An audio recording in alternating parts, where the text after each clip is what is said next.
So yeah, I mean they had a band when we were children, and it used to drive me nuts because they played for one of my birthday parties, and we wanted to hear the Jackson Five. And my mother was like, my mother and their mother came downstairs like, oh, you got to let them play. We were like, um, we love them, but we want to hear Michael Facebook Live Jackson. sounds great, Miss Jackson. Thank you, hon. Thank you so much. So it was kind of funny. We've all laughed about that. So we have laughed like that.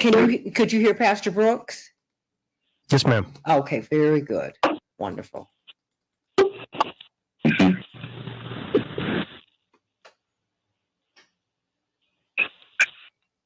So we have done that. So I am pulling some of these things down. But I've been promising myself I wanted to do some more with Miguel because he was married to the sister-in-law of my next the sister. He was our next door neighbor, my parents' next door neighbors. He was married to their sister. So so I've known him a long time. Mm-hmm. She was a physician. She is a physician, and he was married to her sister. So we used to see them a lot. And so his daughter grew up with Sky and all of that. They were in school together. So but he's tremendously gifted. But I feel so privileged to have had the both of you. And I thank you for coming in and just being a part, because that meant so much to me. I'm really, honestly, I was honored. I really is. And so let's play with him. And I could tell he was jazz. I mean, he knows his stuff. I could tell. Oh, yeah. Absolutely. But that's the same kind of experience that you had with my friends when we went to Brazil. Right. And so when I go, when I do something in another space, it's just like you would not put someone in jazz in a hardcore gospel. Right. It's like, and vice versa. Yeah. You don't do that because that's not, because it's a certain, there's a certain training that you've had. If you haven't had it, it's okay. Just know that that's not the space that you're in. Right. And to respect that enormously. Who was the guy you had in New York that played with you a lot? Shelton. Shelton comes. See, Shelton Beckton comes out of Howard, and coming out of and he does. He's like Miss Flack and Donny Hathaway. You come out of the church, so you're locked into that, and then he also has a European classical background. Right, so you're locked into that, and then most people who do what I've done, like Miss Flack, if you work for her, you've had some European classical training, because there's certain, how you always talk to me about getting a vocal teacher, not a coach, but a teacher, because there's some things that you learn in that space that just that just help you. There's other information that you pick up there, right? So let's just, and so just you want to pick up as much information as you can wherever you can pick it up. But thank you both, because it worked out beautifully. You were great, he was great, and you all were great together. Were you the only one they had in the paper about it? Huh? You were the only one they had in the paper about it. Well, but I'm the Reverend's daughter. I'm their next door neighbor. I mean, it was just a lot that I think that went into that. That's a political decision. That's not because I wasn't the best artist there. It was an interesting piece. You know what I'm saying? Yeah. when you find out we were neighbors and all of that, it's like, oh, that's interesting. And then people also know us, right? So I mean, that's what I look at. I'm glad I opened with "Come Sunday" though. That was a perfect pick. Yeah, because we were going to do something else, and he said, "Nah, stay right here." He said he's from the church. Many people don't know that, but come Sunday, of course, listen to it. Listen to the whole suite.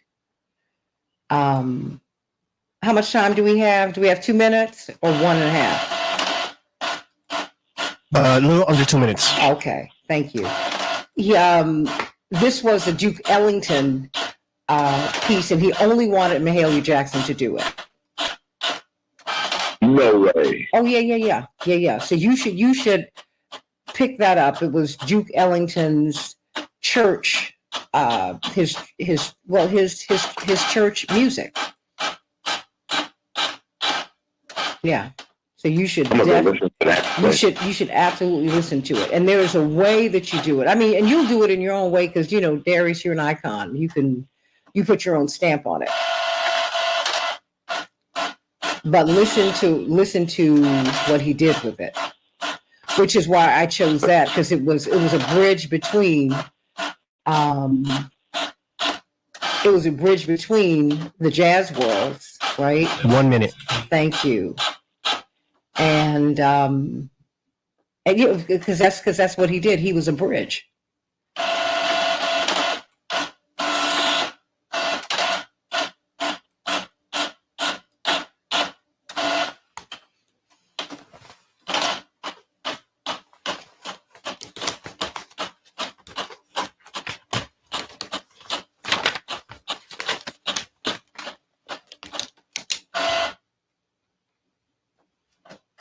Choice in it. 30 seconds. Okay, thank you.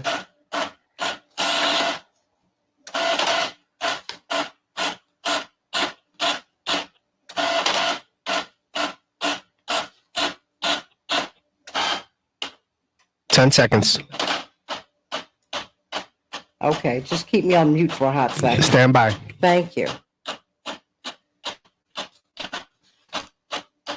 We can change the world, change the world, change the world. Yes, we can change the world, we can change the world, change the world. This is the Santita Jackson Show. War and hate to a place of love, it's not too late. Gotta save the children, we can't wait. Let's change the world. I am breathing. Hey everybody, welcome to the Santita Jackson Show. It's a joy to be with you today on Thursday, June 29th. Can you believe we're this close to the 4th of July weekend? Oh my goodness. Tomorrow we're going to be talking about what the 4th of July means to you, where you think the country is now. I want to hear from you. I want you to call me. And you can start calling me about that today. Call me at 773-763-9278. Today we're going to be talking with Dr. Max Wolf about his take on what's happening in Ukraine, China, Russia, the United States. What happened over there? What's going on with Russia really? This is his interpretation from the economic data. And what does it mean? What does it mean to for China is not that worried about what happened in Russia. And remember, they share a border with Russia. So, and China is the biggest economy on earth, and it's growing. There's a lot to discuss. And China and Russia are working together to, as they said, end Western global dominance and colonialism.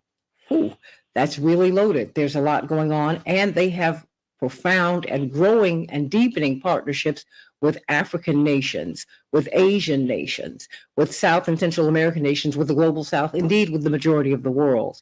But first, we're going to talk about Ketanji Brown Jackson, Justice Ketanji Brown Jackson, who is now on the Supreme Court, first African American woman there. And what is going on? Well, she has two cases that are of tremendous import to us. And what are they? The Supreme Court cases on affirmative action. There are two, one from Harvard, one from UNC Chapel Hill. And she's recused herself from one. She was on a board, the board of overseers for Harvard. She said, I want to be, I want to be fair. Okay. And that's a good thing. But some people are saying that she recused herself from that case, but not from the UNC case. And both cases are needed to keep affirmative action going. Well, what's going to happen? People are saying that by recusing herself from one case where people feel that more than likely this conservative court will gut affirmative action, the worry is that her decision will doom affirmative action. And people are saying that, wait, hold on, you're there because of affirmative action. That's why we want you there. So you tell me, what are her responsibilities? She's saying, look, these are ethics. Clear. But then should white women on the court recuse themselves? Because the people who've been advantaged most by affirmative action have, in fact, been white women, not black people, not brown people, not indigenous people. No.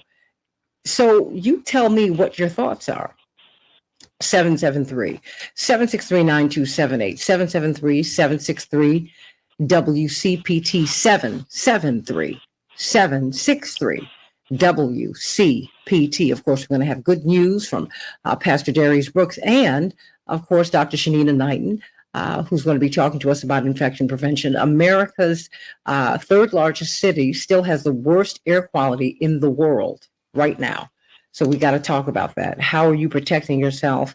How can you protect yourself? How do we get here? I know it's the wildfires, but in combination with air quality that's not as great as it needs to be. Now, this is what we've got. So call me at 773-763-9278, and please check on your neighbors to make sure that they're all right, everybody.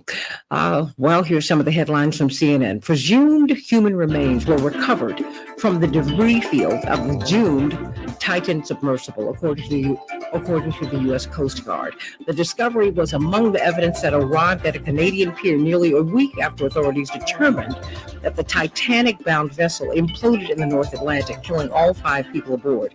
The company that owns the remotely operated vehicles that brought Titan's wreckage to the surface has successfully completed the offshore work. And I must tell you, everyone, they've also released some video. And some of the videos of the presumed human remains, you got to have a strong stomach to watch it. It's very, very painful, very, very painful to watch. But we do need to know what happened. Russia is working to reassert Vladimir Putin's authority, President Vladimir Putin's authority, after the Wagner mercenaries' military insurrection last weekend. The Kremlin planned a series of events designed to show the unity and solidarity of the state and the military under his leadership. We'll be talking about that more extensively with Dr. Maxwell from the second hour. An airstrike killed at least 10 civilians and injured over a dozen others in Myanmar. According to local officials, the deadly attack earlier this week was the latest in the military junta's campaign for control since seizing power in a coup in 2021. More than a third of the United States population is under air quality alerts due to smoke from the Canadian wildfires. More than a third. I can tell you, I live on the south side of Chicago. I can barely see the next neighborhood over. I absolutely cannot see downtown. It is hazy. Officials are urging people to take safety precautions weeks after similar wildfire smoke blanketed the Northeast. Over 120 million people are under the alert in more than a dozen states in the United States, from the Midwest to the East Coast. Some of the worst air quality, classified as very unhealthy, of course, is centered over Chicago, Cleveland, Detroit, Indianapolis, and other metro areas. Some improvement is expected today in the Great Lakes, but not here, not just yet. Doctors are questioning a study that suggests a link between hormone replacement therapy and dementia. Everybody in Chicago, we're expecting a high of 84 degrees with thunderstorms. Minneapolis, St. Paul, 90 degrees, partly cloudy. In Major League Baseball, Atlanta was triumphant over the Twins. They shut them out 3-0. The Phillies 8-5 over the Cubs, and the White Sox, however, redeemed us all 11-5 over the Angels. Pastor Darius Brooks, what is on your mind today? We need some good news. First of all, how can we worship with you? Very quickly, how can we worship with you, and how can we get this food? You're giving out hundreds and hundreds of bags of good food, great food to people every week. Pastor Darius. Grace Central Church, 10216 South Kitchener Street, Westchester, Illinois, right off of 290 in Manheim, right by Maywood and Hillside. A lot of people think we're out suburbs. No, we're right near the west side of Grace Central Church, 10216 South Kitchener Street, Westchester, Illinois. Every Tuesday from 5 till 7, we had a full house this weekend. And on Wednesdays for the seniors to come out from noon till 2. So you don't have to be out in the nighttime. And Sunday morning service is 10:30 till noon. And on Tuesday, you can watch us gracefully.net on YouTube. Santita, Matthew 6:8.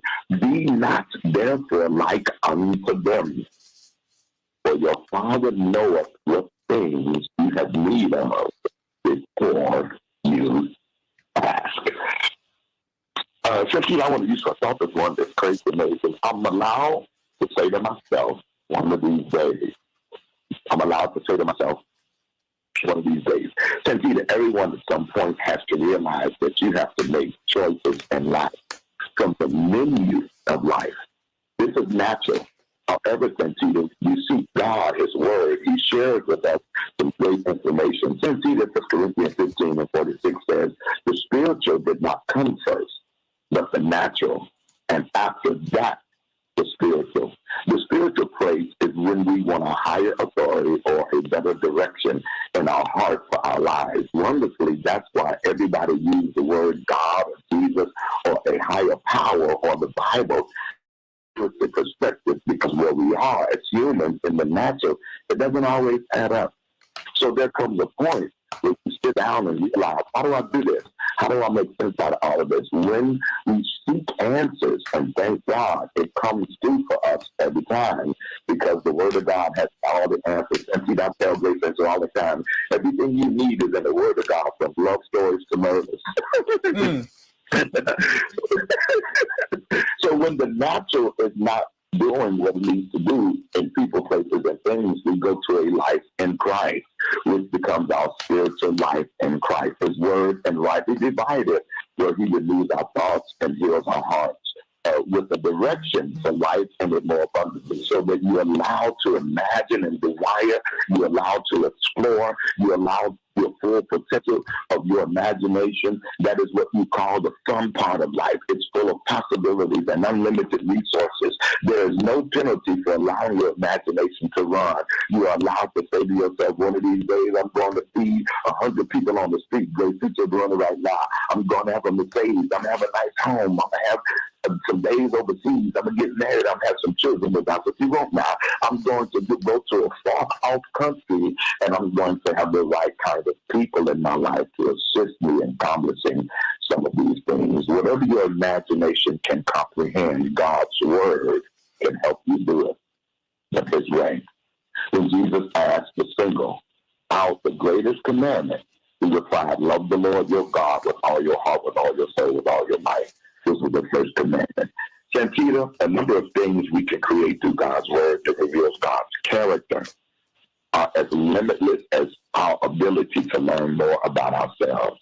I often tell people, if you could become one you might have to reintroduce yourself to you all over again. As I close, but God wants to establish the right foundation in you and me during this season, because God does distinctly different things in different distinct seasons. There's no harvest in winter. There's no harvest in spring. There's no harvest in summer. Santita, the harvest is in the fall, when everything comes full circle. Santita, did you know in the winter seasons is where roots grow? Is where preparation and revelation direction. Yet in the springtime is the planting part and the nurturing. And in the summer part is when things are great. It's when activity and interest and people around you see everything that you've done to get there. But then the autumn part is God's place of harvest. It's expended. It's basically God proving and saying, I told you it can happen. I told you you can do it. And there's a beautiful place where God shows you His promises. But simply, most people never make it to the fall because they end up quitting along the way because they don't know what season they are in. Interpret your season. And when you can see clear that God has a plan for you, you are allowed to say to yourself, one one of these days. Amen to that. Amen to that. Tell me very quickly, how can we get this food? Do we have to register? Yes, no. Do you just get in the line? How does that happen? Very quickly. We'll definitely come. We're not going to turn anyone away. We normally get your name and address because we want to make sure we're showing, and if anybody come and do any research or anything, we can see that everybody's being fed. This person came, this person came. We normally take your ID so we can know we're literally feeding somebody, but we turn away. If it's cold, we bring everybody in the church. If not, we have the cars lined up and they can stay in the cars and come around and someone puts their food in their car. Okay. And on Sundays, well, throughout the week and Sundays, how can we worship with you? 10:30 to noon on Sunday mornings. I'd love to see you come and worship with us. It's nothing like a real worship experience. And on Tuesday, every Tuesday, we're on YouTube, Grace Central Church, gracecentral.net, and you can get messages all week from 7 to 8:30 about some good topics, about information that we can utilize in this life, in this world. Santita, I am a living witness. God does not fail. The failure is not in him. It's in us. Well, you know what? Let me take this opportunity to thank you, and Miguel de la Serna, brilliant musician. Miguel and I were in New York together many years ago. Great jazz musician, great European classically trained musician. He's done Broadway, he's done all the other wonderful things. He was first in Ramsey Lewis's son's band, Kevin. God rest his soul. Boy, oh boy, oh boy. That was when we were children. We had a good time. He and you accompanied me when we were at the Ramsey Lewis tribute last week in Millennium Park. I want to thank so many of you for coming out and for being supportive. And the Tribune, I'm going to put it up for putting up a really lovely picture of the three of us.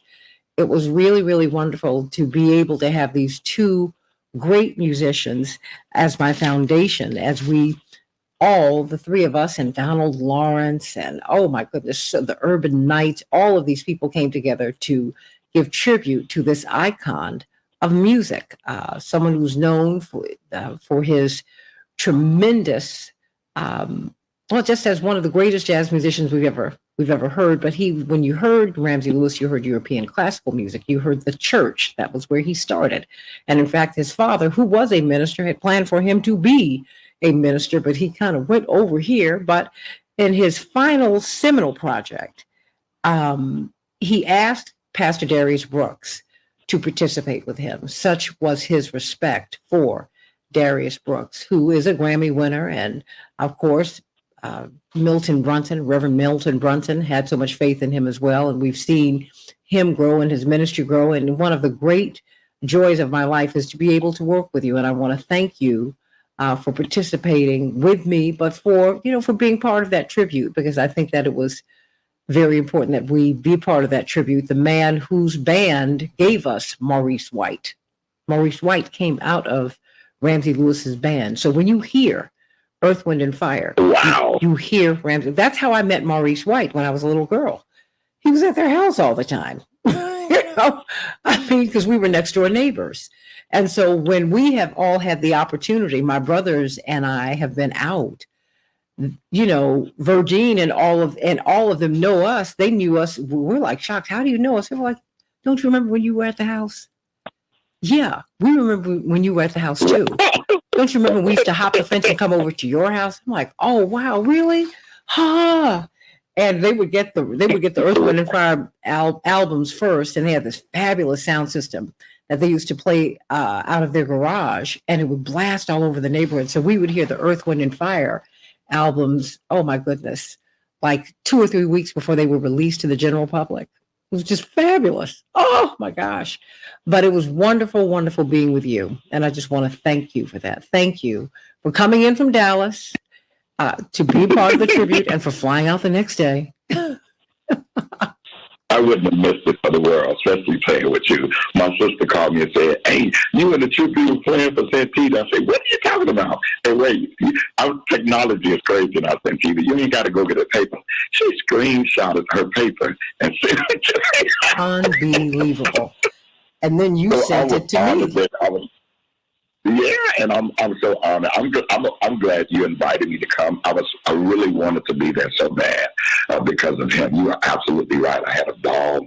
We're calling "Healed Heart" is the name of the song I wrote for him, and he played the solo piano on it, and I sang it live at his live recording. It was an amazing experience. I love Ramsey Lewis, and my prayer definitely goes out to the strength to his family to be strong in this season. Absolutely. But boy, what a tremendous legacy he left behind. His son Frame and Bobby really helming this tribute. And you know, Frame said, you know, look, we could have had a tribute to our father any place in the world, which is true. But we had to have it in Chicago because our father was rooted in Chicago. I mean, they wanted to have something in Paris for him, something in London for him. All over the world, such was the respect for him. But they said, no, we're going to do this in Chicago. And I'm so honored that Kevin and Bobby, I mean, well, I'm thinking of Kevin. Kevin's in heaven now, but Bobby and Frame. And see, Kelly, Bobby, and Frame shared a room. Oh my gosh, I have so many wonderful memories. So many. Just thank God for them, and I thank God for you, and I thank God for you and the tremendous ministry that you have, and thank you for always being available to me. Anytime. I love you, Pastor Darius Brooks. Everybody, Grace Central in Westchester, Illinois. Get on over there. You know what? Let's talk about Ketanji Brown Jackson. She recused herself from one of the affirmative action cases, but not the other. She was on the board of overseas at Harvard, so she said, no, the Harvard case I'm going to step away from. But the UNC case, I'm going to step into. The challenge is, though, people are saying that by not participating in both cases, affirmative action could be doomed. And some people are saying that, look, this is why we got you on the court. You know, of course, Constance Baker Motley could have been on the court. Jewel Fontant could have been on the court. You have Juanita Jackson Mitchell could have been on the court. I mean, you have a lot of black women who have, upon whose shoulders she stands, and she's acknowledged that. What do you think she should have done? And given the fact that white women are the greatest beneficiaries of affirmative action, do you think they should step away from these affirmative action cases? If you're going to recuse because of your involvement and because you've been advantaged, Clarence Thomas, what do you think? Call me at 773-763-9278, 773-763-WCPT. Back with more of the Santita Jackson Show in just a moment. Thank you so much. You know I just love you, Darius Brooks. I love you too. You already know it. Oh, my Lord. Dr. Knighton is on. Oh, but I got to let Dr. Knighton go because we've already, well, you know what, Dr. Knighton? No, listen, no worries. No. If I can just get you, if you can give me 3 minutes on air quality. That's why I kept going with. Well, I wanted to thank Pastor Brooks for playing for me last week, but let me bring you up, and if you can speak to that, because we still have the worst air quality in the world. Thank you very much. Thank you, Chicago. Chicago, love you. And I was out yesterday, and a lot of people, you know, had on masks. And straight up, I wasn't wearing a mask. But boy, I was running into buildings. But air travels, it's everywhere. So, so please let me just give you that for the first 3 minutes, and then we're gonna pivot to this other topic. Okay. But how are you doing today? You know Pastor Darius Brooks. Darius, you still there? I am. I love hearing her voice. Hi, Pastor Brooks. How are you? Girl, don't pay any I attention. am good. You be like up early in the morning. Wait a minute, getting her kids together, okay? Look, I've been screaming the kids all weekend, screaming so on the competition. So I'm bored. Oh boy, we love her. We love. I'm excited about hearing this air quality. It's a mess, isn't it? But all you have to do is look outside. I can't see the next neighborhood over, Darius. And I'm in Elm. I'm good. Can you see where are you seeing it out there? You mean the fog? Yeah. It's pretty clear out here. Okay. It's pretty clear out here. Okay. Well, Matter of fact, I was going to set my phone. I can tell you right now, I cannot see Hyde Park. Okay. So that is where I am right now. Oh boy. So let's just get everybody else on. And have another couple of stories. Sorry, okay. All right. Okay.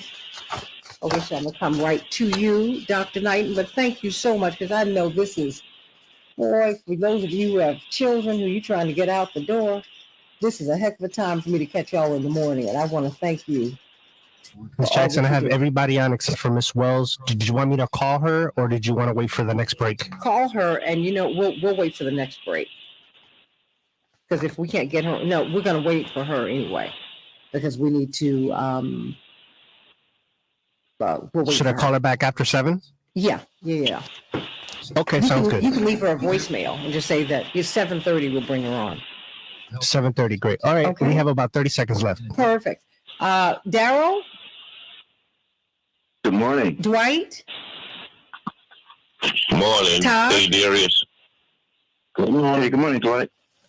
Okay, just trying to make sure I have everybody. Darius, are you still there? He's not. Oh, okay, he went on. It's okay. 10 seconds. All right, thank you so much. Stand by. Okay. Are they predicting when your air's going to clear up over there? Honey, it's a mess for a week. I'll tell you about that. We can change the world. We can change the world. Change the world. This is the Santita Jackson Show. War and hate to a place of love. It's not too late. Gotta save the children. We can't wait. Let's change the world. I am breathing. Hey, everybody, welcome to the Santita Jackson Show. It is Tuesday, June 29, 2023. No matter what is said on my StreamYard page, it is Thursday, June 29th. NASCAR is Sunday on July 2nd. Everyone's getting ready here in Chicago. And so I cannot wait to get ready for that myself. Although they're closing a lot of streets, everybody's going to be very exciting. In the meantime, we have the third largest city in the United States, Chicago, has the worst air quality of any city on earth right now. Now the Canadian wildfires, they're now reporting that they're in Chicago. But last week, it was as hazy last week, Attorney Darrell Jones, as it is today. So last week, I remarked, I think the Canadian wildfires, we're feeling the effects here because it was already in Detroit. That was a week ago. Now they're reporting a week later on what's happening in Chicago. So we've got Dr. Shanina Knighton, who's with us for a couple of minutes. We caught her in the middle of a very, very busy morning. What are we to do? Do we wear masks outside? I mean, do we wear them indoors? Should we stay indoors? What do we do? Good morning, Santita. So it's a very hard topic because we're talking about something that's essentially everywhere, and that's air. Okay? And so when you're thinking about what's going on outside, similarly to COVID, similarly to other illnesses, the one thing that is the challenge is that sometimes air particles or particulates are so small that they still may very well go through the mask. But just how I always use the analogy of a window and a piece of glass and spraying through the curtain and seeing how much gets on the other side, it will protect from some particles, but it will not protect from all.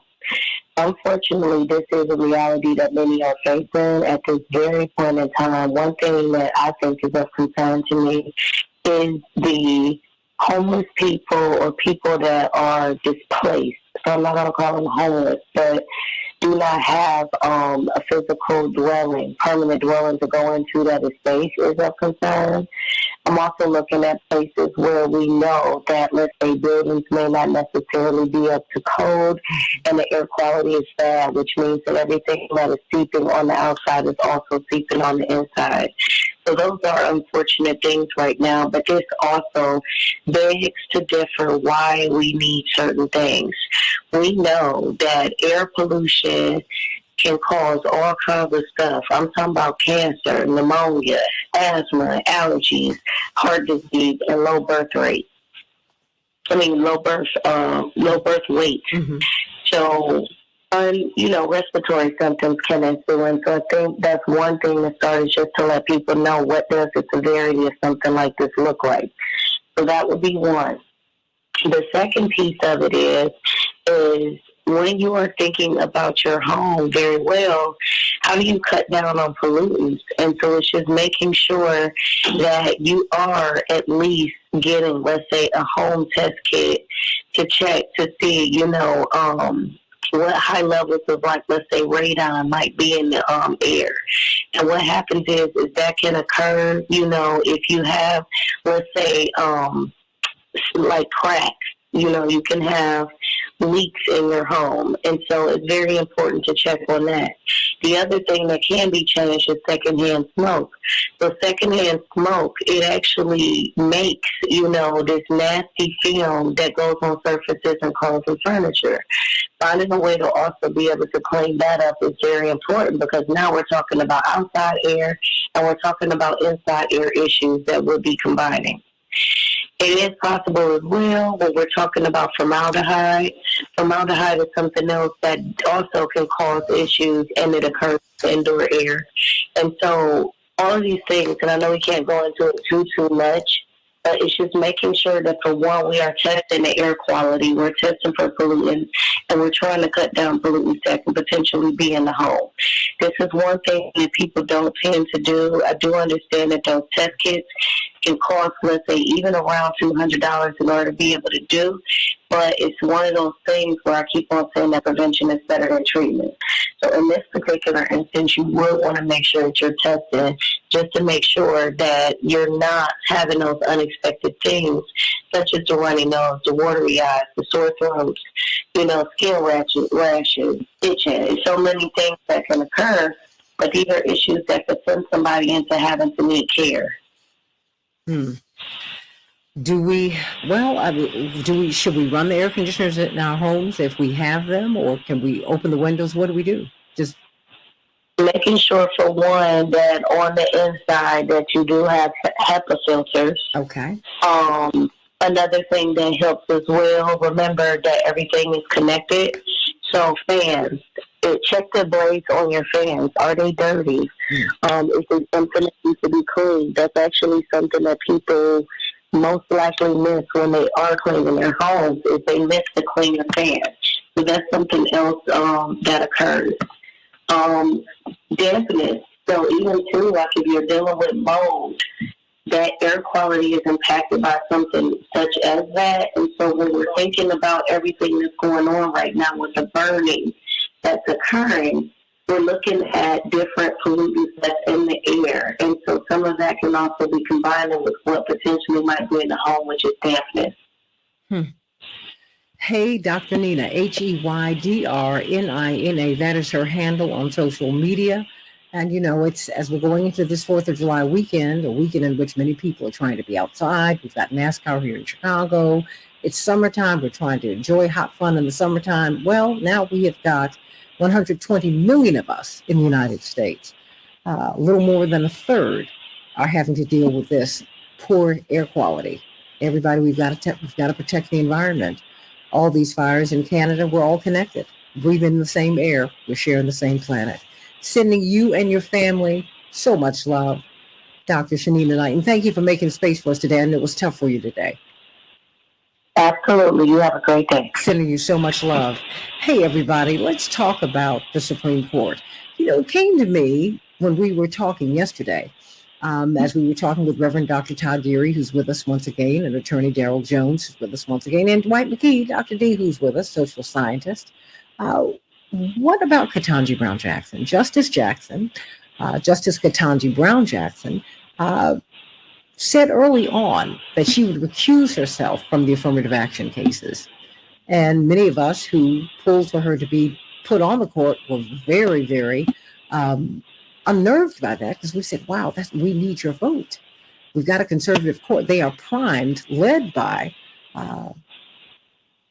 Clarence Thomas, to undo, to upend affirmative action, which has had a very short shelf life. And let us remember that affirmative action was created by Republicans. It's a conservative remedy to restore and to repair African Americans and women, and on and on. And the greatest beneficiaries of affirmative action are white women. So if she's going to recuse herself from these cases, and now it's one case and not the other. She was on the board of overseers at Harvard. So she said, no, I'm going to take myself out of this case, but not at UNC Chapel Hill. I'm going to participate in that case. People are saying, but that's not enough.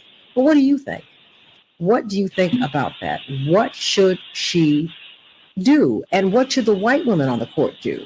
Since they are the greatest beneficiaries of affirmative action, they have a basis for recusal too, at least to my non-legal mind, as does Clarence Thomas. But they're not recusing themselves.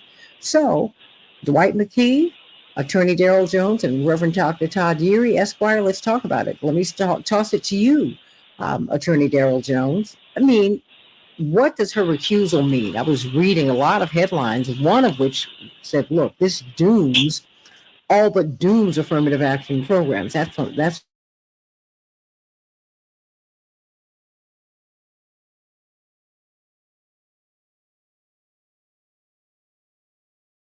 and why is she going to weigh in on the UNC case, University of North Carolina?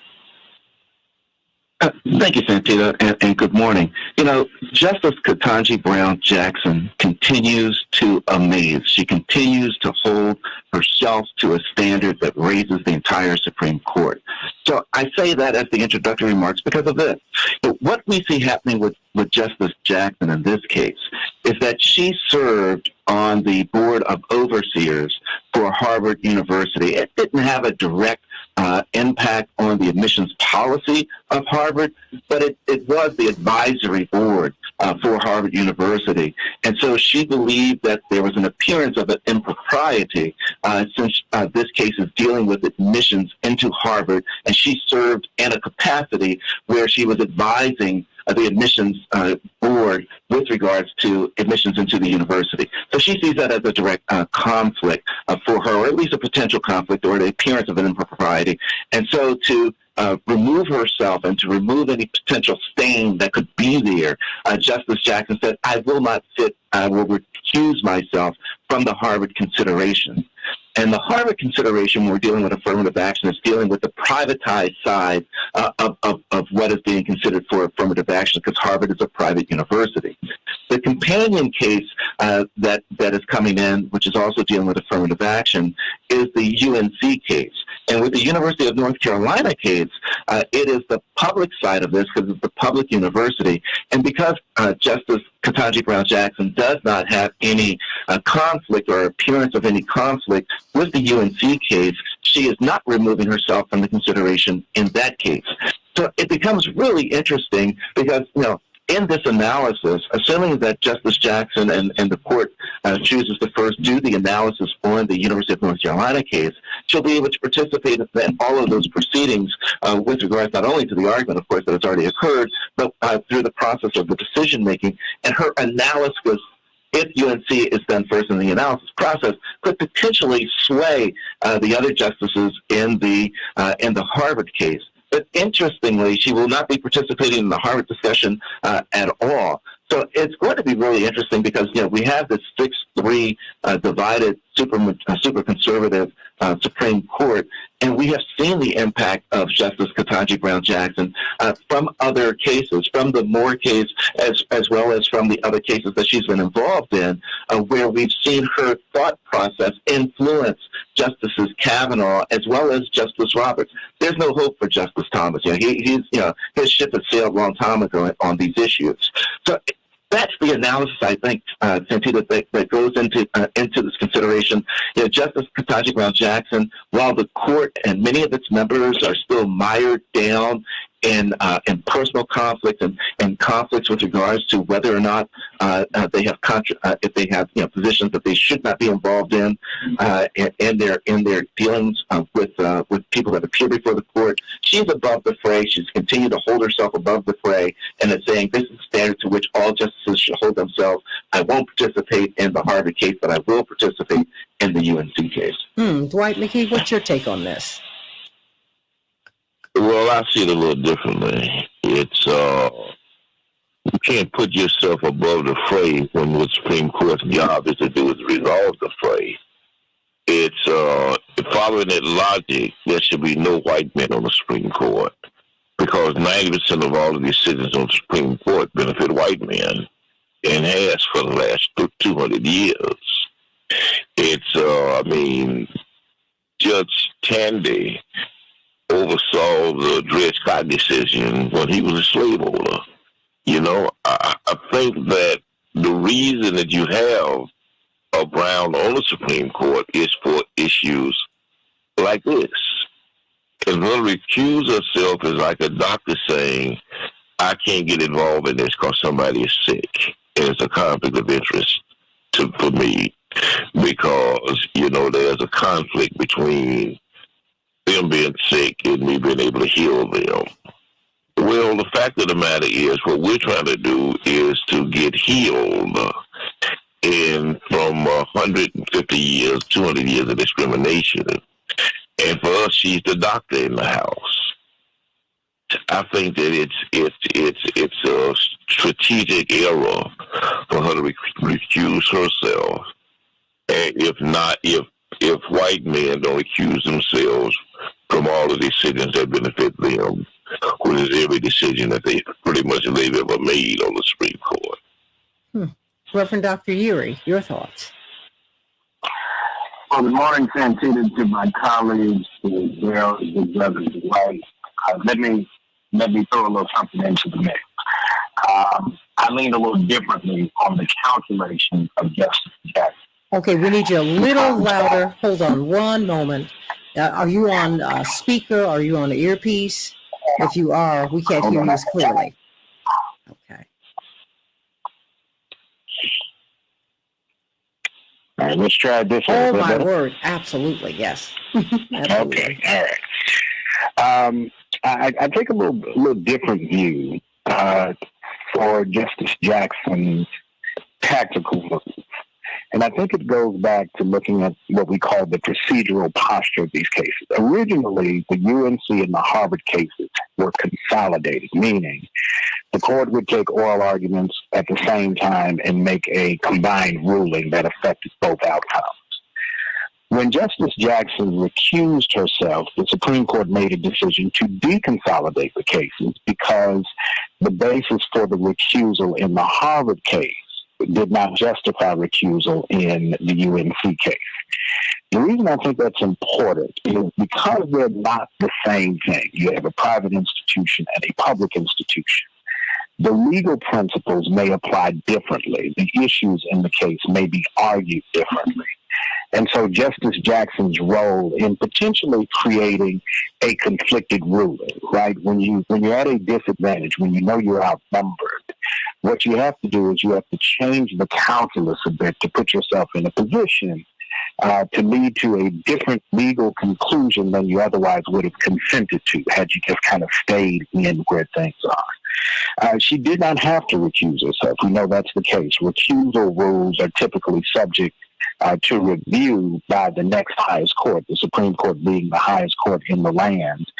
There would be no way to appeal it. So when we've had these concerns about justices, whether they recuse or not, there is no standard for the Supreme Court as there might be for lower courts, and there is no recourse if there were to be, say, a motion that a judge recuses and a judge denies the motion. You have no place to appeal the decision.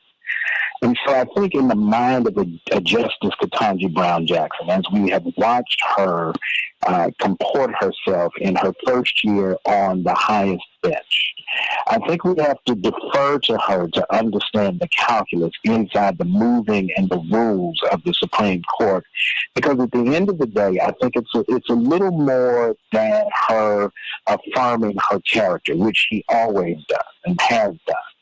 But I do think that there is also a calculus, a tactical decision, a strategic consideration that comes down to why there's going to be, I believe, when we look at how the rulings come down, there may very well be an outcome that has been facilitated by the deconsolidation that was brought about by her recusal, that forced now her ability to participate in a way that allows her to inform both of them. And it allows her at the same time, while this conversation is going on and the Congress is weighing what they should do about conflicts of interest on the high court, it allows her to set a standard for how her colleagues need to be treated as we kind of move this thing forward. So I think when I look at it, I give a little more deference to the sophistication of her understanding of the procedure, but also a bit more consideration as to why. What are we trying to do to get to an outcome that is not so extreme? And I think those factors may very well have a lot more weight than we think right now in Justice Jackson's calculations. Everybody call us at 773-763. WCPT 773-763-9278. What are your thoughts? As I look through some of the comments, Robert Williams says that Justice Roberts' court is not looking good at all, and that's why he led the way on striking down that gerrymandering craft. And Tracy Lewis says someone has to raise the bar. Good for her. Integrity. If affirmative action is overturned, it will not be her fault. It will be the bought and paid for Republicans on the SCOTUS. Expand the court. Dwight McKee, why don't you respond to that? And everyone else. Dwight? Well, it's I think that when we talk about a standard, I think sometimes we have a misapplication of what that means. Is that I knew of no Jewish members of the Supreme Court that recused themselves around the Bakke decision, which was basically a Jewish-led movement to refine the quota system, because Jews felt themselves locked out of that system. The quota system was working against them. And so they brought that case in order to even the playing field or expand the playing field for themselves. I don't see it as competition, as moral competition, simply because you are representing the ideas of a group that you are involved with, or because there's some overlap in your judicial history when it comes to people who are filing the case and the charges. I don't see that as an inherent conflict, because, I mean, if you take that logic again, all of the abortion decisions, no women should vote on that, because, you know, they're the ones that have children. And so for them, one way or another, it would be a conflict of interest. Either you believe in you're pro-life or pro-choice, but you can argue that if you're a woman, because that's kind of your life, that that's a conflict of interest, and you should not have a vote on that. Only men should decide that.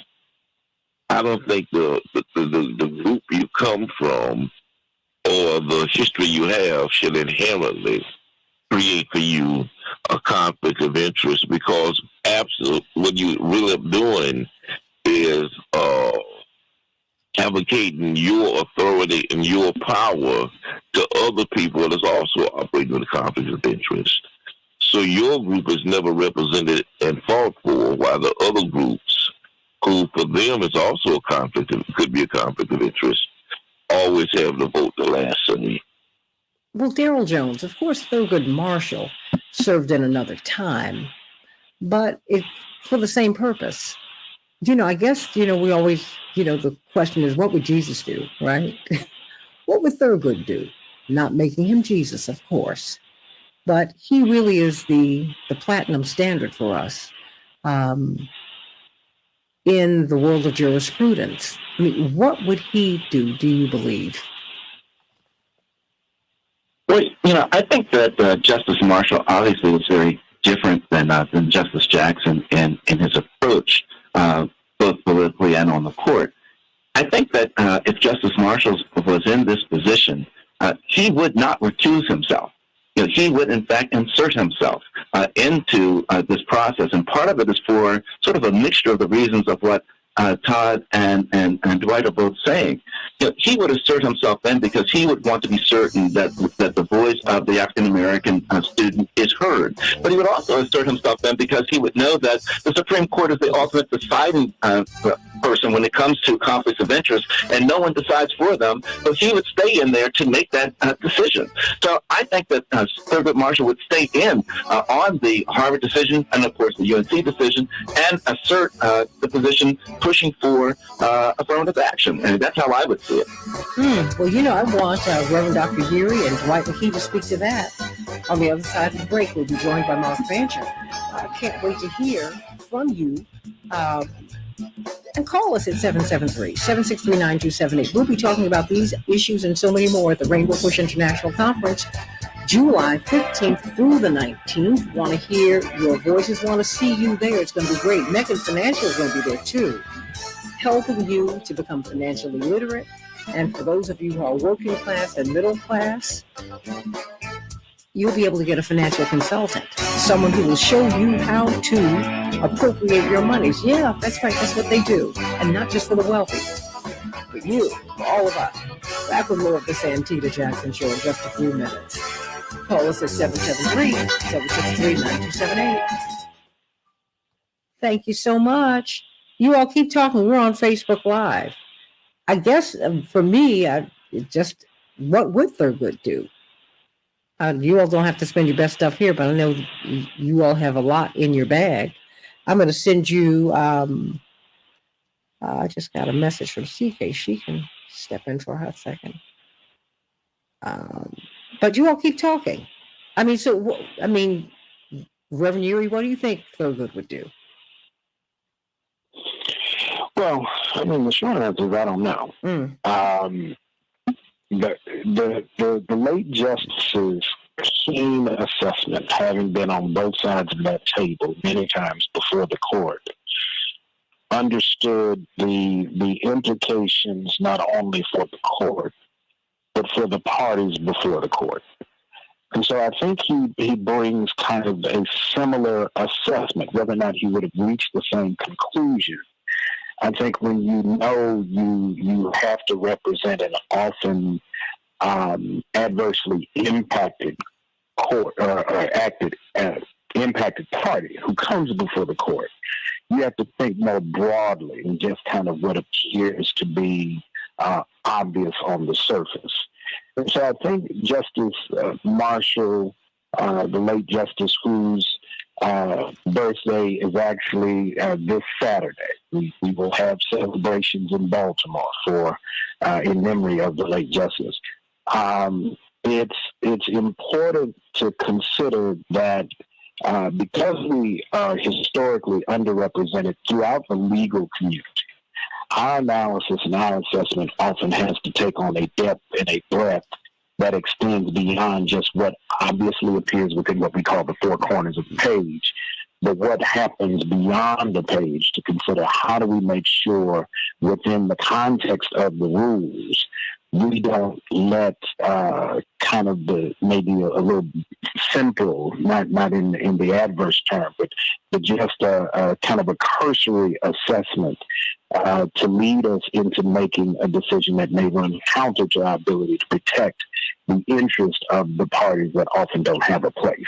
So I think that's the kind of thinking that I think the late justice would bring. That's the kind of thinking that we know and we certainly have seen from Justice Jackson. I think I lean there. Do I like that she recused on the Harvard piece? I'm really kind of neutral on whether I like it or not. I'm trying to understand what's the strategy behind it, because I don't think it was just done haphazardly. The other part, Santita, is remember the reason she recused is not because she had an affinity with Harvard. Mm-hmm. She was on the board of advisors, which is part of the governance structure during the time some of the admissions decisions were made. Mm-hmm. And so I think that if we pull her into the fray of what's going on with the recusal argument and the ethics on the court now, she becomes part of, well, she does it too, and then your argument becomes moot. If we're going to transform the court, somebody's got to set the model, and I think Justice Jackson is the right one to do it. Well, then why not have white women recuse themselves? You know, who are on the court, because they weren't in the advisory position. No, but for the issues that are before the court, they cannot. And that's the but they received, but they were the recipients of affirmative. They're the beneficiaries of affirmative action. That's not what I just did. Let's understand why she did it. No, I understand she why. Was on the board of. She was on the board of overseers. I get it. At the time that the decisions around the policy were in place. So the issues before the court, she was actually involved in that process. How directly or indirectly, we may not ever know.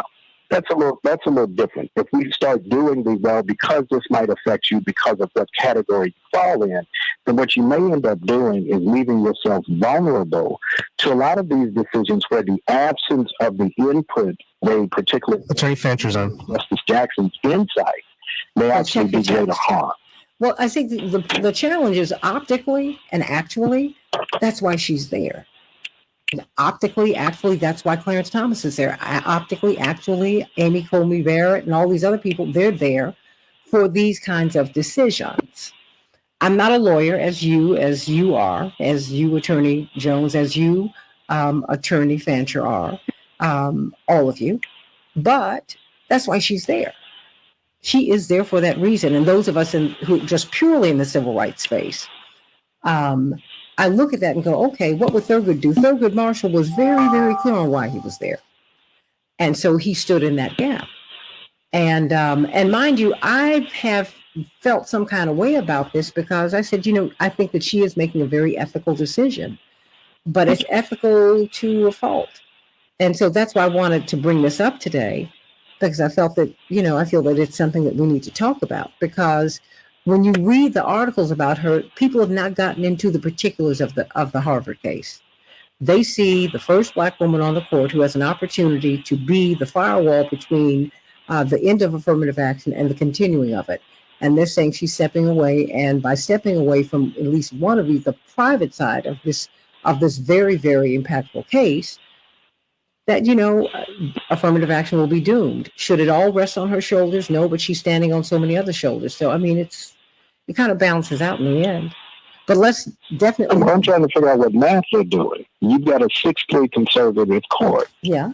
Whether or not the decision gets overturned 6-3, 5-2, 5-4, if the decision is going to be overturned, to argue that somehow the tally is slightly different, but the headwinds remain the same, I think is a little bit kind of off kilter, that somehow or other adding to that mix. I think that's why I'm leaning to her tactical decision, because I think she understands a little differently about the nuances that we may actually see when the rulings come down.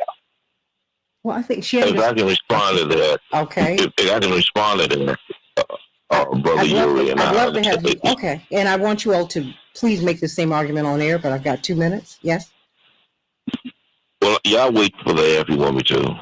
Okay. I guess we on the other side. Okay. Well, no. I mean, because I think it's worth exploring, and I don't want anyone to miss it. Mark Fancher, how are you? I'm fine, thank you. Good morning. Oh, you see, we've gotten things off to a rollicking good start. With this, sounds that way. Oh, with this poor air quality we have here in Chicago, I cannot see the next Dwight. I cannot see where Apostolic Church of God is supposed to be, let alone Hyde Park. I mean, I'm in Hyde Park, and you can see Hyde Park. Oh, that's right. Well, because I can typically see your building. Guess what? Can't see any of it. That's y'all. It is like Dwight lives about 5-6 minutes from me, and I can see his building from where I'm broadcasting. 30 seconds. You can't see anything, y'all. Nothing. And it's been like this Todd and Daryl and Mark for more than a week. They're just reporting it now. I said, wait a minute. These wildfires, they said it's in Detroit. It's here. Nothing but smoke and haze in the morning. It's been for more than a week. And I take exception to that because they should have 10 told seconds. us. Oh, please look at your text, okay, Alex? Stand by.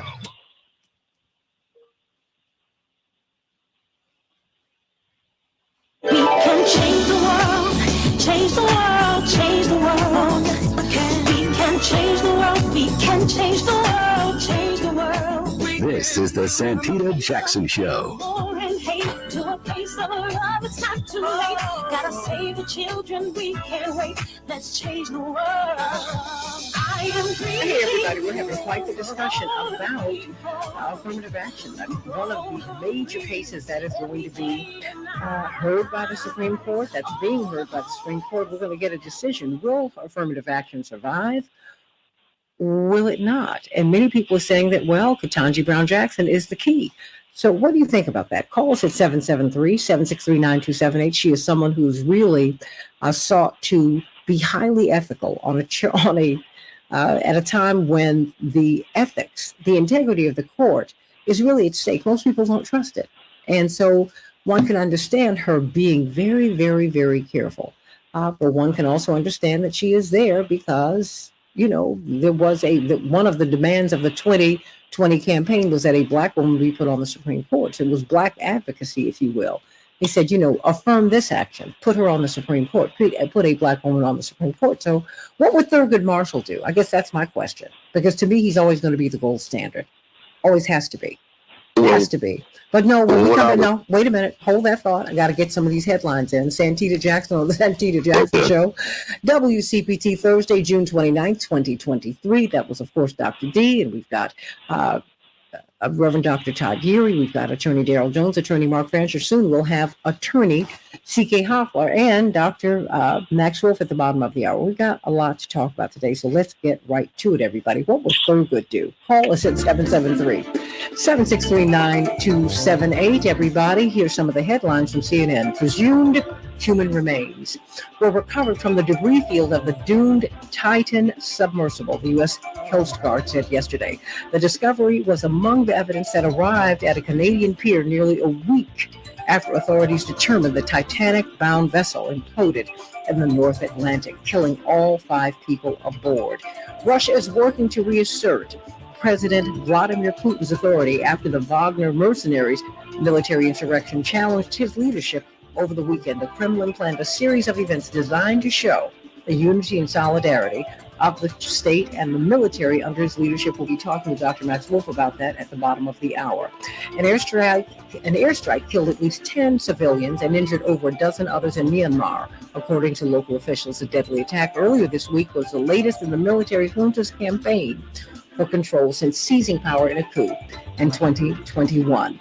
More than a third of the United States population, over 120 million people, is under air quality alerts due to smoke from the Canadian wildfires. Indeed, the nation's third largest city, Chicago, has the worst air quality of any major city on earth as of this morning. Officials are urging people to take safety precautions after similar wildfire blanketed the Northeast last week.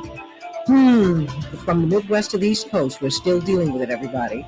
And doctors are questioning a study that suggests a link between hormone replacement therapy and dementia. Women in their 50s who use estrogen and other hormone replacements for menopausal symptoms had an increased risk of dementia within 20 years, according to this study. And those are just some of the headlines on the Santita Jackson Show. We're going to have thunderstorms in Chicago today, a high of 84 degrees. Minneapolis, St. Paul, 90 degrees. Partly cloudy in Major League Baseball. Atlanta was triumphant over the Twins, 3-0.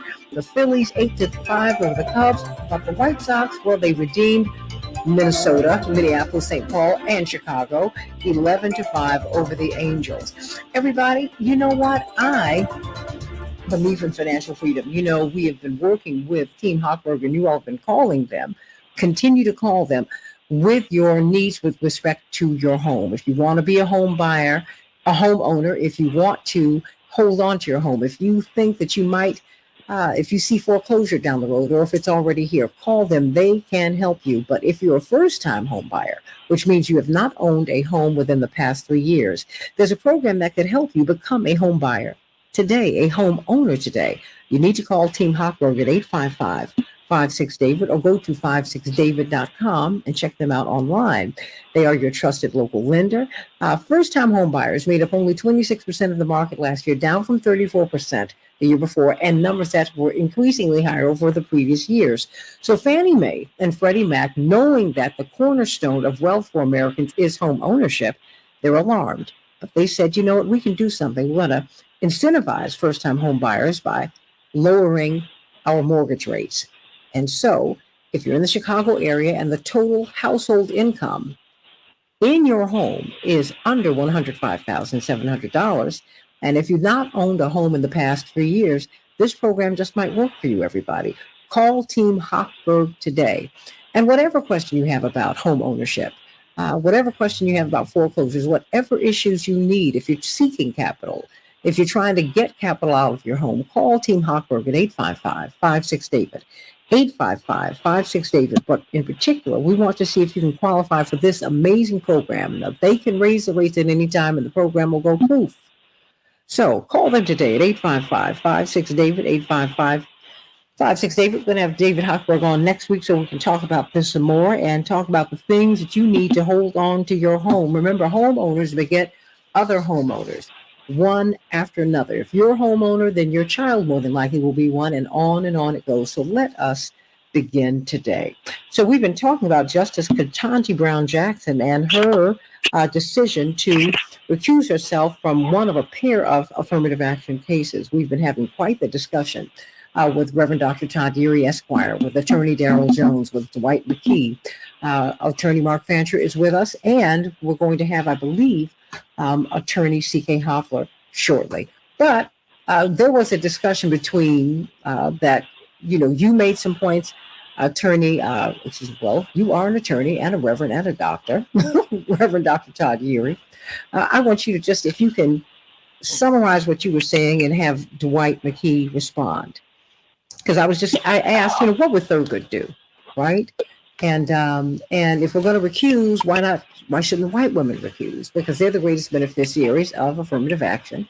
And of course, and as is Clarence Thomas. So your thoughts, because you're saying we're not looking at we're not digging down, we're not really getting to the crux of this. Yeah, I thank you for that, Santita. And again, good morning to you and my colleagues. The question about what Justice Marshall would do, I went back and looked at the research, right? Google is your friend, and every now and then you find a good journal article. Justice Marshall actually had a standing practice for a period of time when he joined the court that he, as a matter of his own practice, recused himself from cases where the NAACP legal defense Attorney Hoffler's on. Now, over time, that became more selective as the time since his participation inside the organization or affiliation with LDS changed. That was kind of his own kind of measuring stick. So we do have information about how Justice Marshall handled recusal as it involved his participation with someone who may have been a party or may have had an issue before the court. So we got that as a comparison. I still believe, though, in this instance, because some of the policies in question were policies that were in practice during the time that Justice Jackson saw herself as being a member of the Board of Visitors, the Board of Advisors, inside that policy-making space. She thought it most prudent to recuse herself. I think in the final calculation, because there is a private-public component to the argument, it may accrue to the benefit of the outcomes, or at least in terms of the legal interpretation, in ways that would not have occurred. Had she not recused, you still would have had consolidated cases, and the issues may not have needed to be there. So I defer to her own calculus beyond just what might appear to us as the basis. So that was my only point. Okay. Dwight McKee, your response? I was going to respond to you position on it being a conservative court so that it may not matter. Is that the problem I have with her recusing herself is not only do you miss her vote, but you miss her voice. And the way the Supreme Court operates is that there is a level of debate and persuasion where the jurors try to persuade each other as to the rightness of the positions and the moral imperative of their positions. And the one sometimes whose most profound argument can convert the other's thinking lines. And secondly, the jurors raise the questions to those who the plaintiffs who are making the argument. They raise the questions that frame the argument, and so they give the lawyers the runway to take off on for the debates that they have in front of the court to try to persuade the court to the rightness, correctness of their positions. And so sometimes you lose cases because the juries, the justices, you have no one to ask you the right questions. Because what your argument, by and large, is based around, the runway that you take off from. And for that reason, I say that it's very important, not just for her vote, but for her voice, because I think that she could really play that role. It does not make a lot of sense to me to have, for the reason that we argue so hard, to put people on the court to represent our interest. And then when our interest is involved, they recuse themselves. That's almost self-defeating prophecy to me. And the reason we have you in the first place is to argue our case. But if every time our case come up, you can't argue it because it's a conflict of interest, then why have you there in the first place? Attorney Mark Fancher, your thoughts?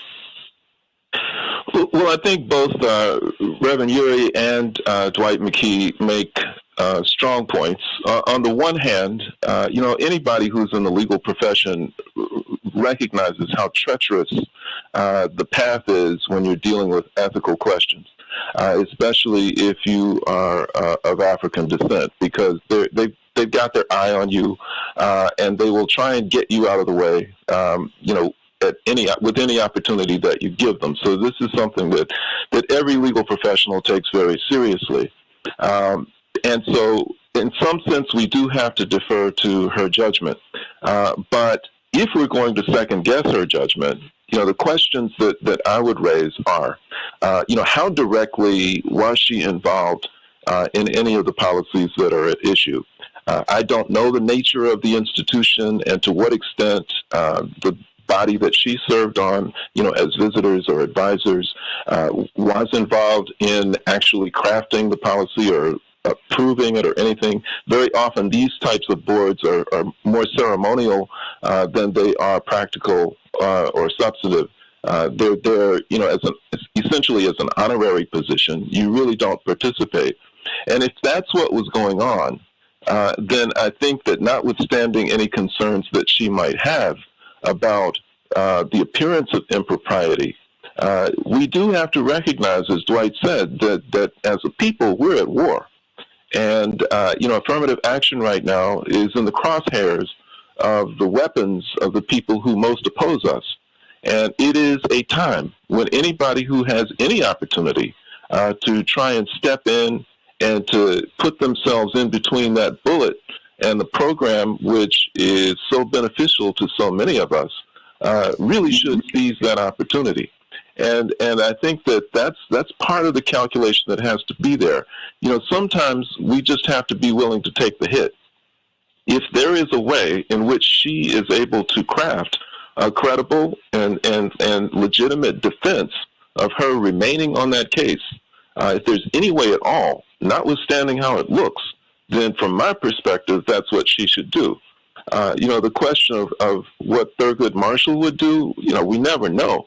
But anecdotally, they say that as he neared the very end of his life, that he was so concerned that if he retired, that President Bush would appoint somebody who would be, on the opposite end of where he was, in terms of jurisprudence and everything else, that he instructed his clerks, if I die, don't tell anybody. Just prop my body up in that chair and wait till somebody friendly comes along. So a man like that probably would not allow the appearance of impropriety to stop him from participating in this particular case. Thank you for the reminder, Mark. Oh my gosh, gee whiz, But yes. Santita, when I listen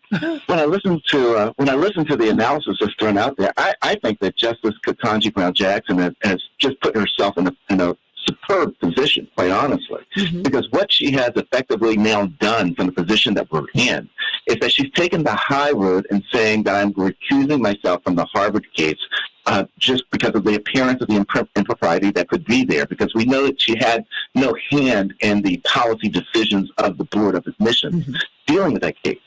And then what then happens is that when the cases are then unconsolidated, she then has the ability to inflict and put into play, her analysis into the UNC case. And so her thoughts, her words, her influence comes through that UNC case and the analysis that then is being put into place. So her voice is there. So she has put herself in a position where her voice is being heard, but her integrity is remaining in place because she's already said there's a potential conflict. I'm out of it.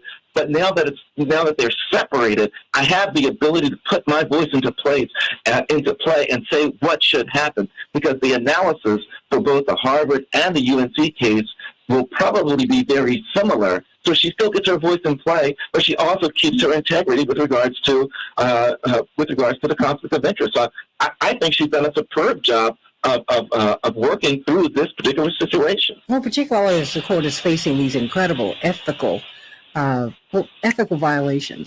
Just as laypersons, that having been said, there's the politics of it, because she's there for a time such as this. We've kind of heard this is biblical. Attorney C.K. Hoffler. Good morning. Santita, and everyone else, I agree with what Daryl Jones has said for this reason. Number one, when she was being confirmed, she announced this is what she would like to do. No surprise whatsoever. She announced it. She said it. I remember distinctly when she said that, I said, oh, God, because I felt my heart sunk, and I said, well, she's not. But that's the right thing to do. It's the right thing to do. We don't need to criticize the top justice in this country, and some would say in this world, for doing the right thing. Just because she's there perhaps among thieves, as people would say, people who are completely and utterly unethical, diametrically opposed to Justice Thomas, diametrically opposed. He is the most unethical justice on the U.S. Supreme Court right now. Just because she takes it, not even the high road, it's what she should do as a jurist, as a lawyer. Then when you get to the level as a black woman, as a black lawyer, and you infuse the reality of being someone of color, the first in that position, the first black woman, she must do that to preserve credibility. But I agree with Daryl. She has taken that needle and threaded it ever so just beautifully, because her voice will be heard. Of course we want her on that court for our voices to be heard. Of course that's why we were so excited about her being on there.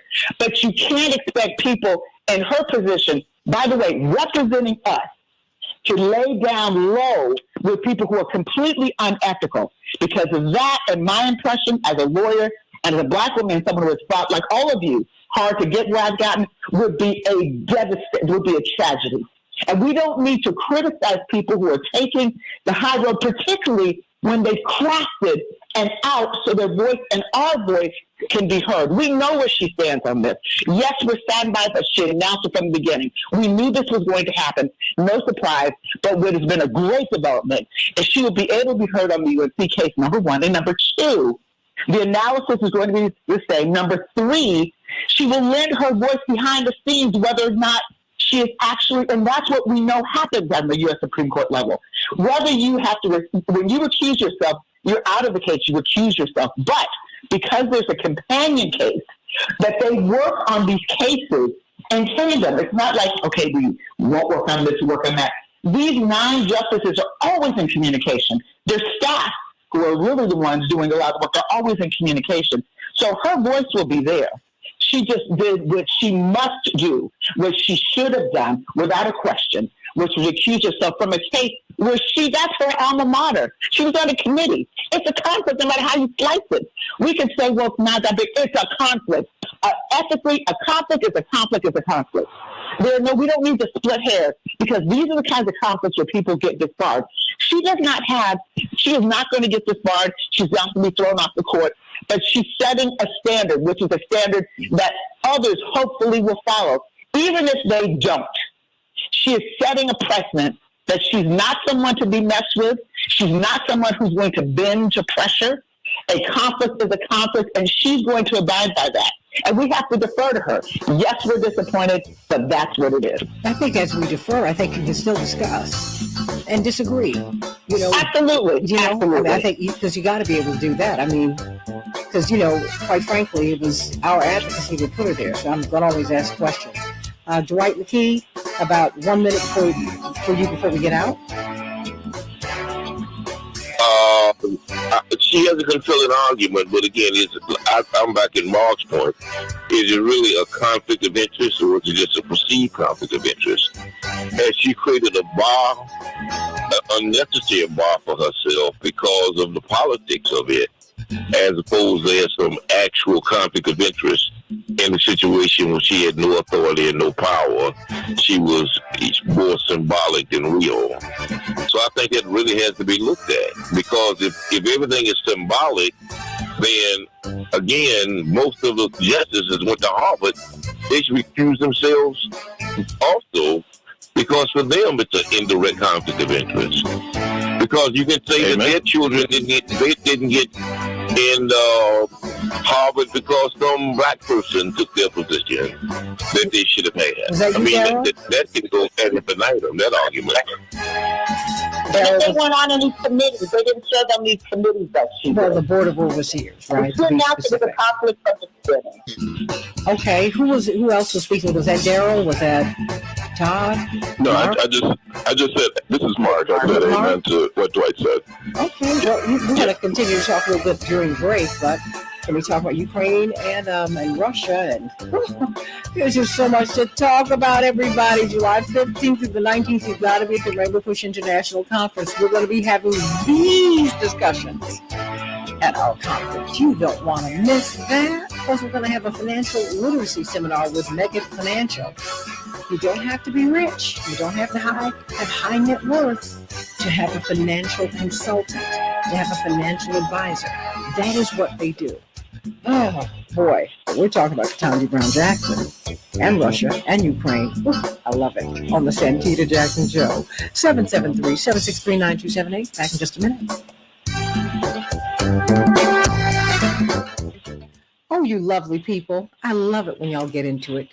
Proceed. Never mind me. So I was just saying that she's the only one who stood on the committee, but just simply because other people have and I don't mean us, I mean people on the court, have a low ethical bar and choose not to do the right thing, which they demonstrated time and time again. It doesn't mean that she would. And I'm certain, and I think this was discussed earlier, I know when Justice Joseph Marshall initially got on the court, she was very clear about issues like this. You have to be. I mean, our voice will be muted if we don't act with integrity when we're in these positions. I don't foresee her recusing herself on every case, not on the issue, but with her actions beforehand. And by the way, it's no surprise to announce this. But Dr. Wolf is on. I wouldn't speak definitively about her situation, but generally speaking, I think the concern is that sometimes we go overboard.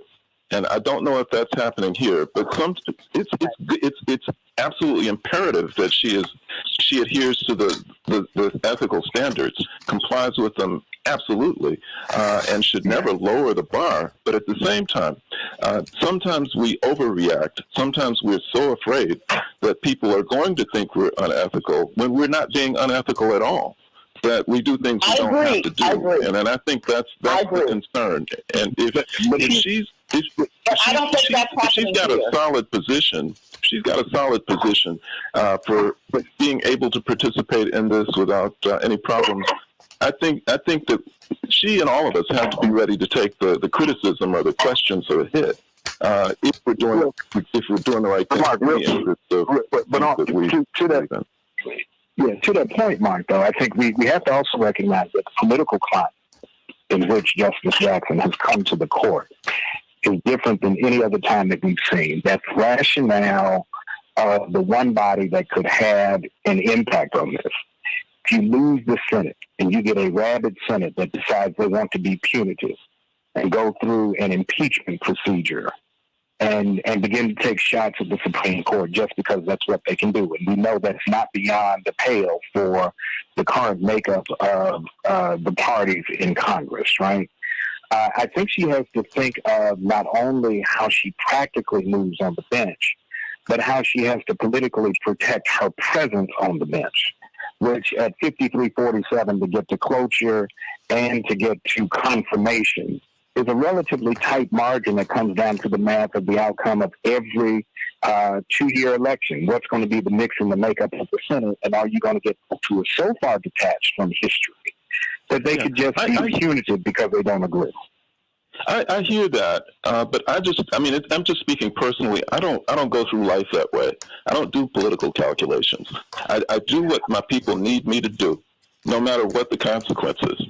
If my people need me to weigh in on this issue, if it's going to cause some type of a problem, let it come. Because, what's right is right, and we have to do it. And if we can continue to try and appease. We can always try and do the calculations and say, well, hope this doesn't offend them. I hope that results in retrenchment. We continue to go backwards and backwards. The standards that we are trying to uphold become more and more watered down. I mean, we just have to stay true to what the movement demands, what our people demand, and stay true to that. I'd love to hear that before we pivot to Dr. Wolf. Dr. Wolf, we can This talk is the about Santita Jackson Show. Hi, Max.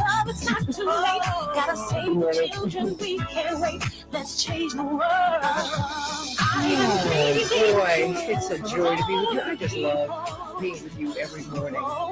It's such a blessing to be able to have these stirring conversations on the Santita Jackson Show, WCPT 820, the nation's largest progressive talk radio station, and AM 950 radio, the voice of progressive Minnesota. And of course, my morning stars, hey, Tracy and Jewel and Chapearl. Chapearl, why don't you call in if you can? In fact, we need to get Chapearl on the phone if we have a line, because we've been trying to get you in so you can talk about your vittles. Hey, everybody, celebrations by us, 708-526-4546. She might have another slot or two open for the 4th of July NASCAR weekend, 708-526-4546. You want to get these vittles. Hey, Max Myrick out of D.C., and so many of you today, and Linear Bob and Daryl and Dave Dowling up there in Canada dealing with this poor air quality. Boy, oh boy, Chicago has the worst poor air quality of any major city on earth as of today. It's been that way for the past few days. So everybody, please be careful.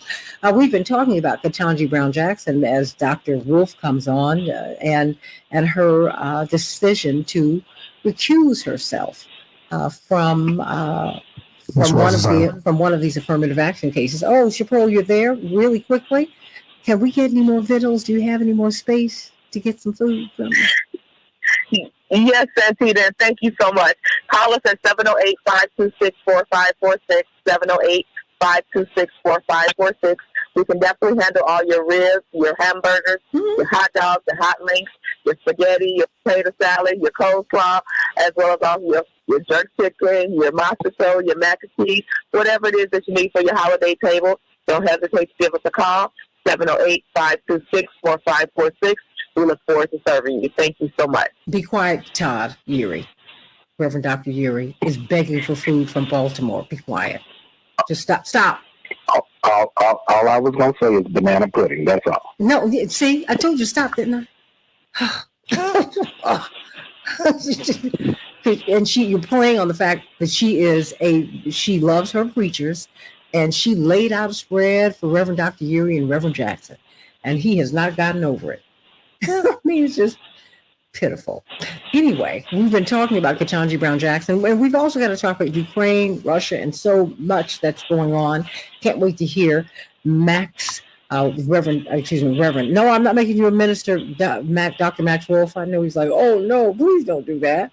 But we have been having quite the stirring discussion, and I want to get closing thoughts from everybody here because I remember when the Bakke decision was made.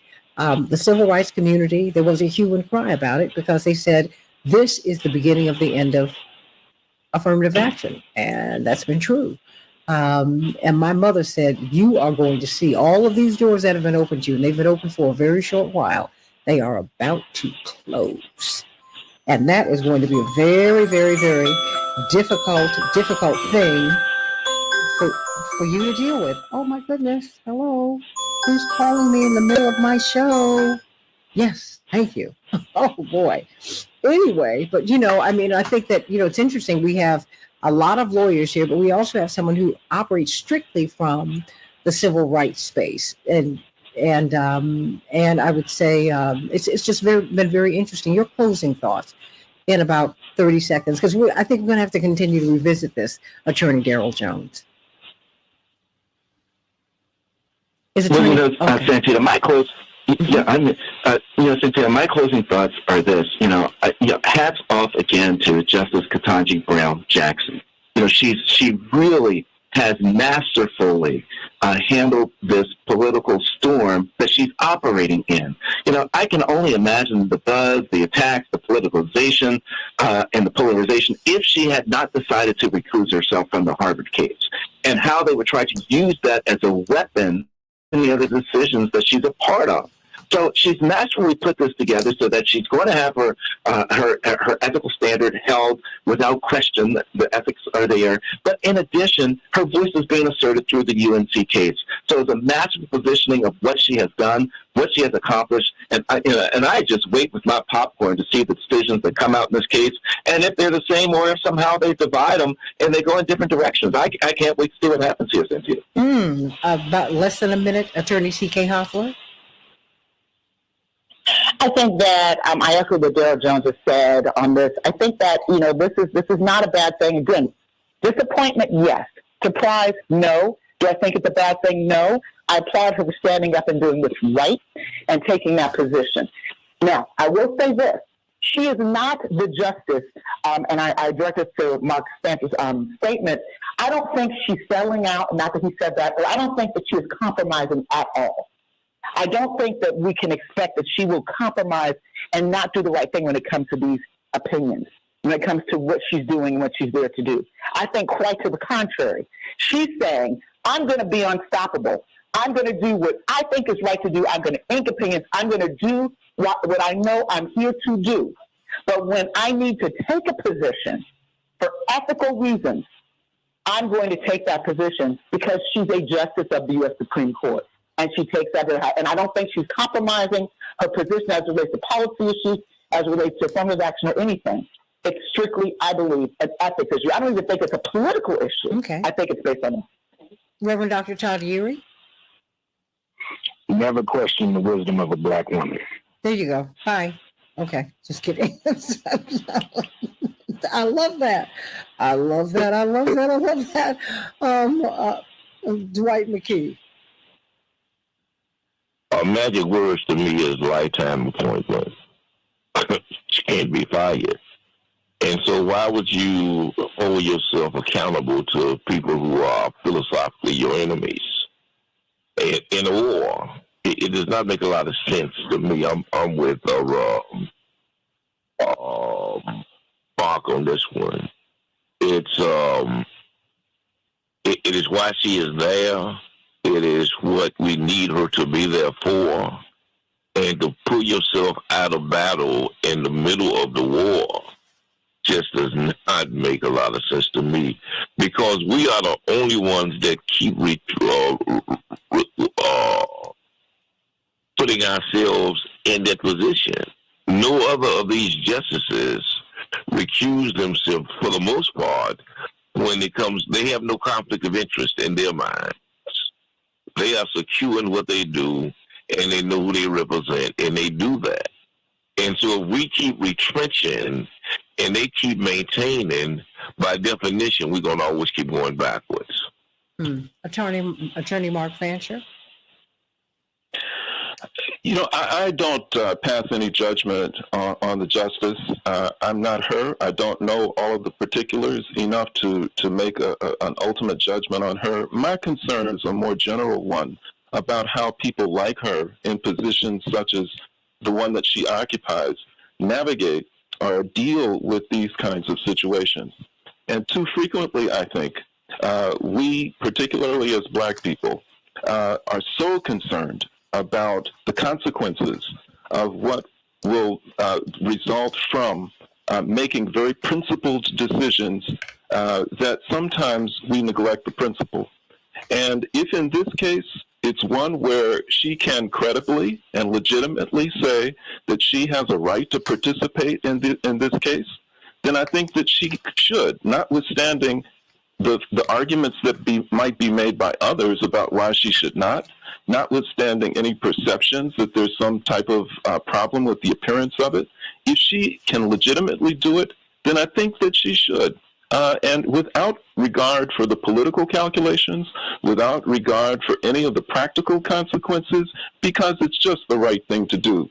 You know, as Dwight said, we get into these positions for a reason. She's not there because of her genius. She is a genius, but she's not there because of it. She's there because of the deaths and the blood that was shed by her ancestors and by the struggles of so many people who wanted somebody to be there in moments such as this, when it's so critical that she is there to weigh in on the case. And if because she's concerned about her personal circumstance or what may happen to her, and that's the reason that she's doing that, then I think that's the wrong reason. Sometimes we've got to be prepared to take the hit. I think that we've been given excellent examples of how and why we should do what we do. You know, Jesus went to the cross and died because of what was right.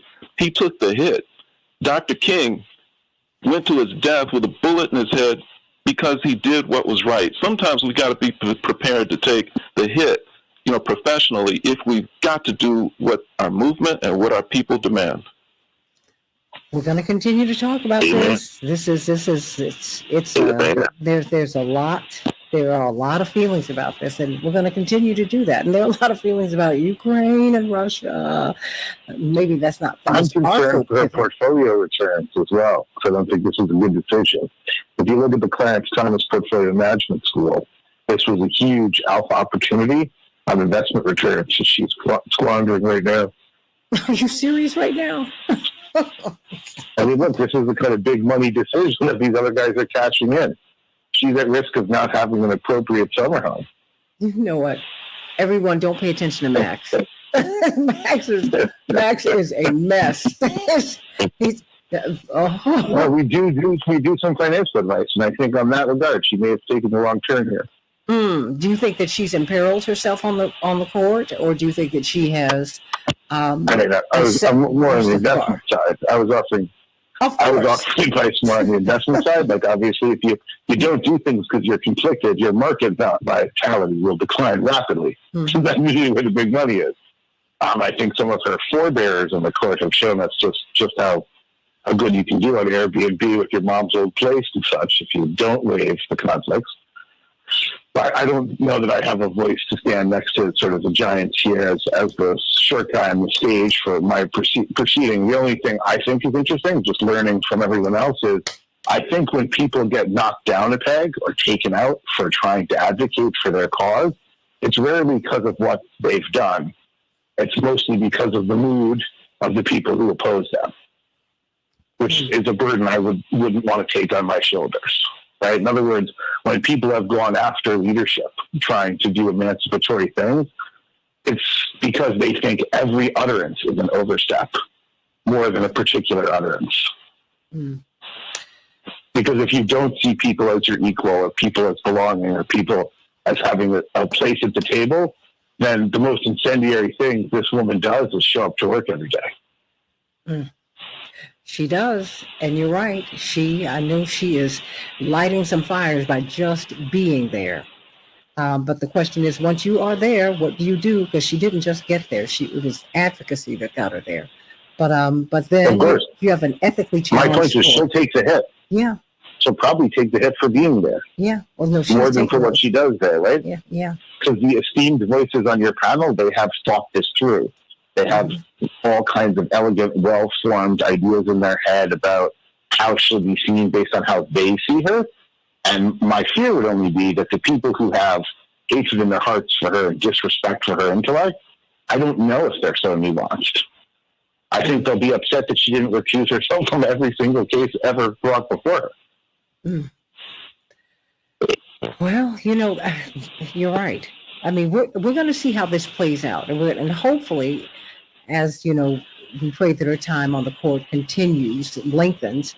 We're going to see more of this because, as you pointed out, Reverend Dr. Uri and Attorney C.K. Hoffler, in the beginning of Thurgood Marshall's term, he said NAACP, legal defense and education. No, I'm not going to touch that.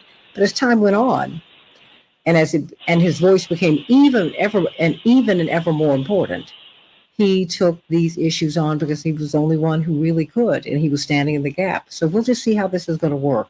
But we had every day. It's like I've got whiplash, Dr. Wolf, and when we woke up on Saturday morning, you were wondering, has there been a coup in Russia? It turns out there was not. But there are internal stresses. There are internal stresses. And yet, Russia and China are closer than ever before. They're characterizing what happened in Russia as, internal affairs, which is what, in fact, I remember one of the most memorable exchanges I've ever seen between any interviewee and Ted Koppel. He was thrown off by Nelson Mandela, he asked Nelson Mandela about certain domestic issues here in the United States, which would have put him in direct conflict with people who advocated for him to get out of prison and to end apartheid. And he said, these are your domestic affairs. I'm not going to get involved in this. And Ted Turner was stopped in his tracks. He said, perhaps I've paralyzed you. Parenthetically, these people are my allies. I stand with them. Next. So what do you think about what's happening here? And why should we be concerned, Dr. Wolf? So to me, the Ukraine-Russia episode writ large and whatever happened in Russia, which I'm sure I don't know. And unless you have a very unusual friend set, everyone who's telling you they think they do know, you now know, doesn't even know they don't know. So we do not know what happened there. It's not clear. But it is clear that Russia was in terrible shape before the war in Ukraine. And there's an important lesson for us that I think is lost, which is when you take the road of appearing strong by brutalizing other people, it will accelerate your decline.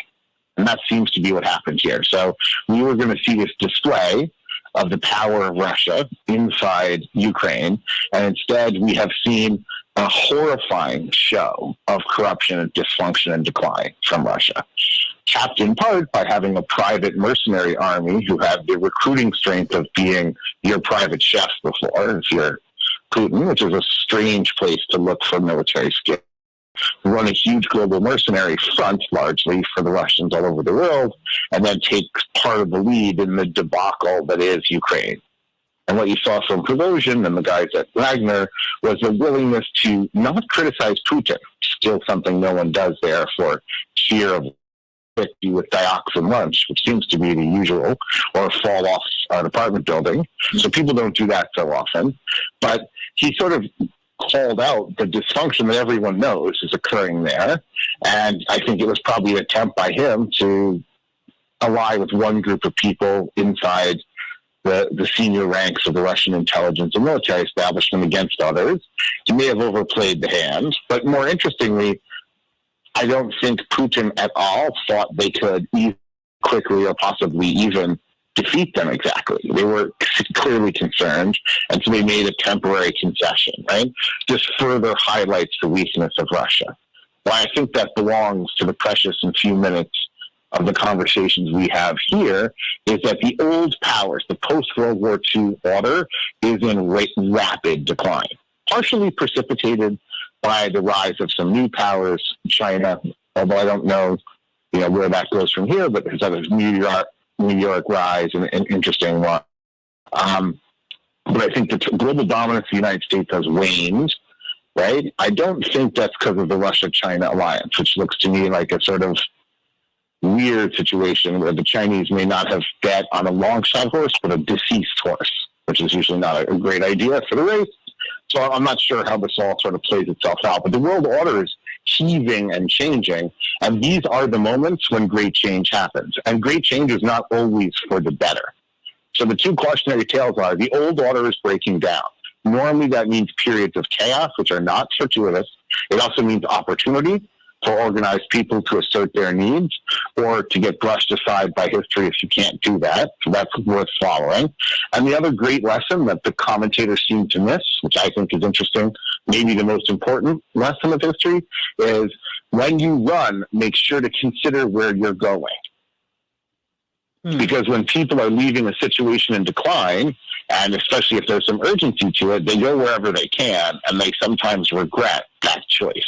And so it is a moment, this upheaval with the power structures of the world being an unusual flux, to try to figure out what you generally want and need and work on building it. It's a real important moment to do that. And we have those pivotal moments, right? And even in recent American history, whether it's 1968 or 1981 or 1980, we have these moments, 2008, 2009. And the way things go in those moments has a huge determinant hand in all of our lives for decades to come. Well, when you talk about this old post-World War II order breaking down, really, and I would say, the colonizers, the decline of the colonizers and the rise of those who were freed, the former, the people who lived under the boot of colonialism. I mean, where do you see all of this going? You're seeing de-dollarization is real, and you're seeing Putin, President Putin, let me refer to him respectfully because I certainly want people to refer to my president with respect, and President Xi, they're saying, look, this global neo-colonial world order, we are going to break this up. They have announced that, both of them. This, what was, is not going to be anymore. What does that mean? Colonial powers and nuclear powers, and they certainly don't have hands-off ideas toward territories they want or countries they want to influence or swallow. I do think the Chinese, in fairness, have had a better policy there of less interaction. So I think if you look at the period from the end of World War II to the 1970s, it was the national liberation, right? So the neo-colonial powers, the United States, Russia, took over from the actual European colonial powers that went into a more or less uninterrupted decline. Japan rebuilt, Germany rebuilt, right? But both Germany and Japan were kind of not the tier one powers of the World War I order, right? And so you had a sort of new world order, which collapsed into a very strange situation in 1991, too. Right? So in the 70s, we turned then from the rebuild, the economic development, to the liberated states movement of the 1940s, 50s, 60s, and early 70s to the sort of neoliberal order. And that was an extension of whoever had power under the neoliberal order, which is trade surplus countries with powerful currencies and big economies. That's the rise of China, right? And the dominance of the U.S. The Soviet sort of model imploded in the 80s and was gone in the 90s, leaving the sort of global capitalist neoliberal world order to kind of go very nicely for a while until 2008, 2009, when another tumultuous period rose. And now we have the sort of non-democratic, powerful state model coming back. That's the Russian model, although I think Russia is in catastrophic condition, to be honest. Mm-hmm. It's the Chinese model, which is doing well, but I don't think it's done right by its own long-term prospects lately, but it's a tough environment.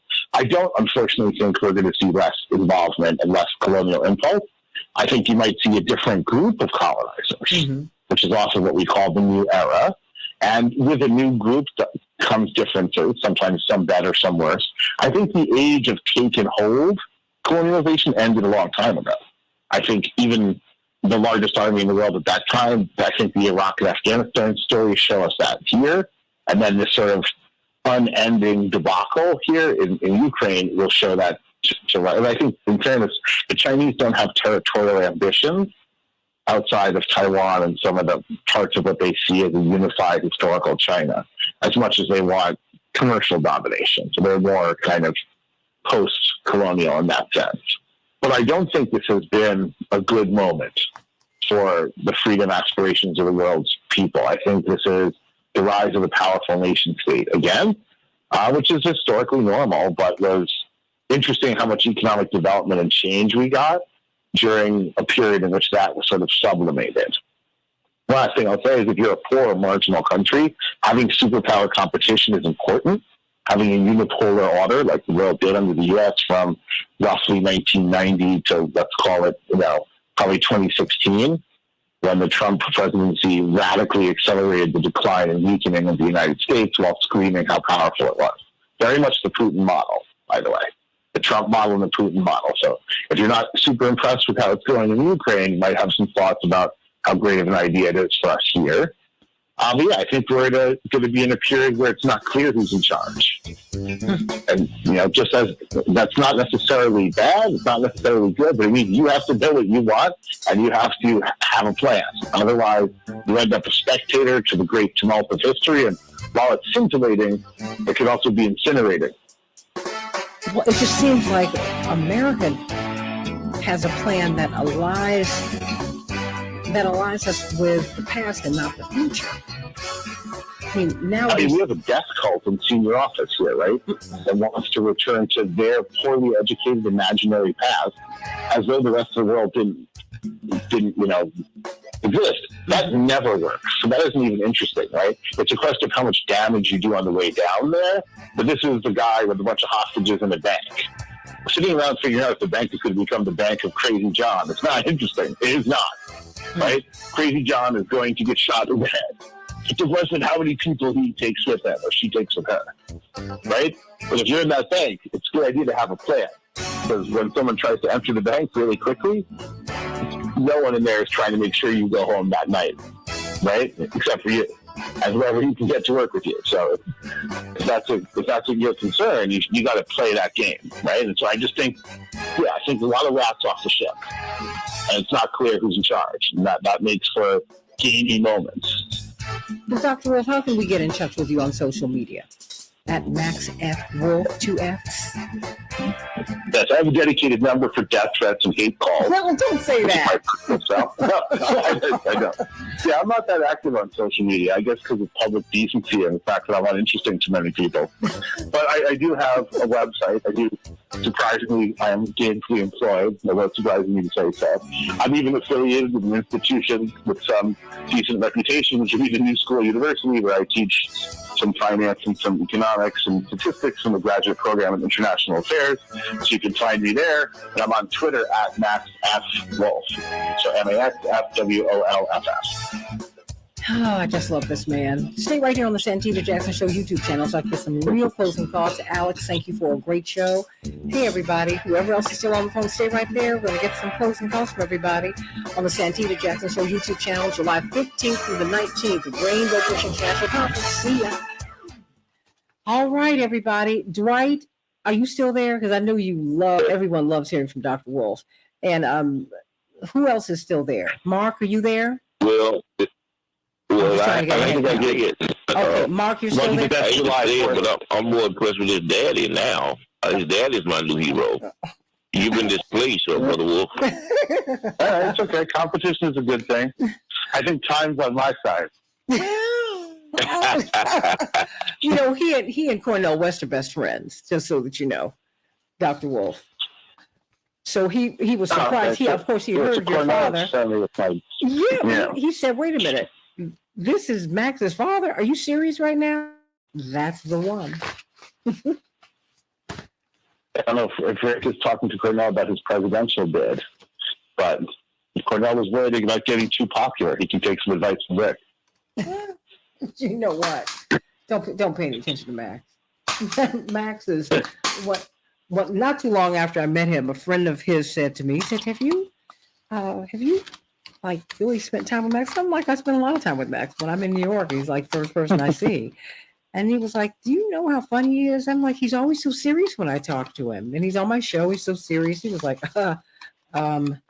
he's missed his calling. I said, okay. Then I got to know Max. I said, oh, wow. Was that Kevin who told you that? No, not Kevin. No. But, we met through Kevin Gray, just so that you know, Dwight McKee.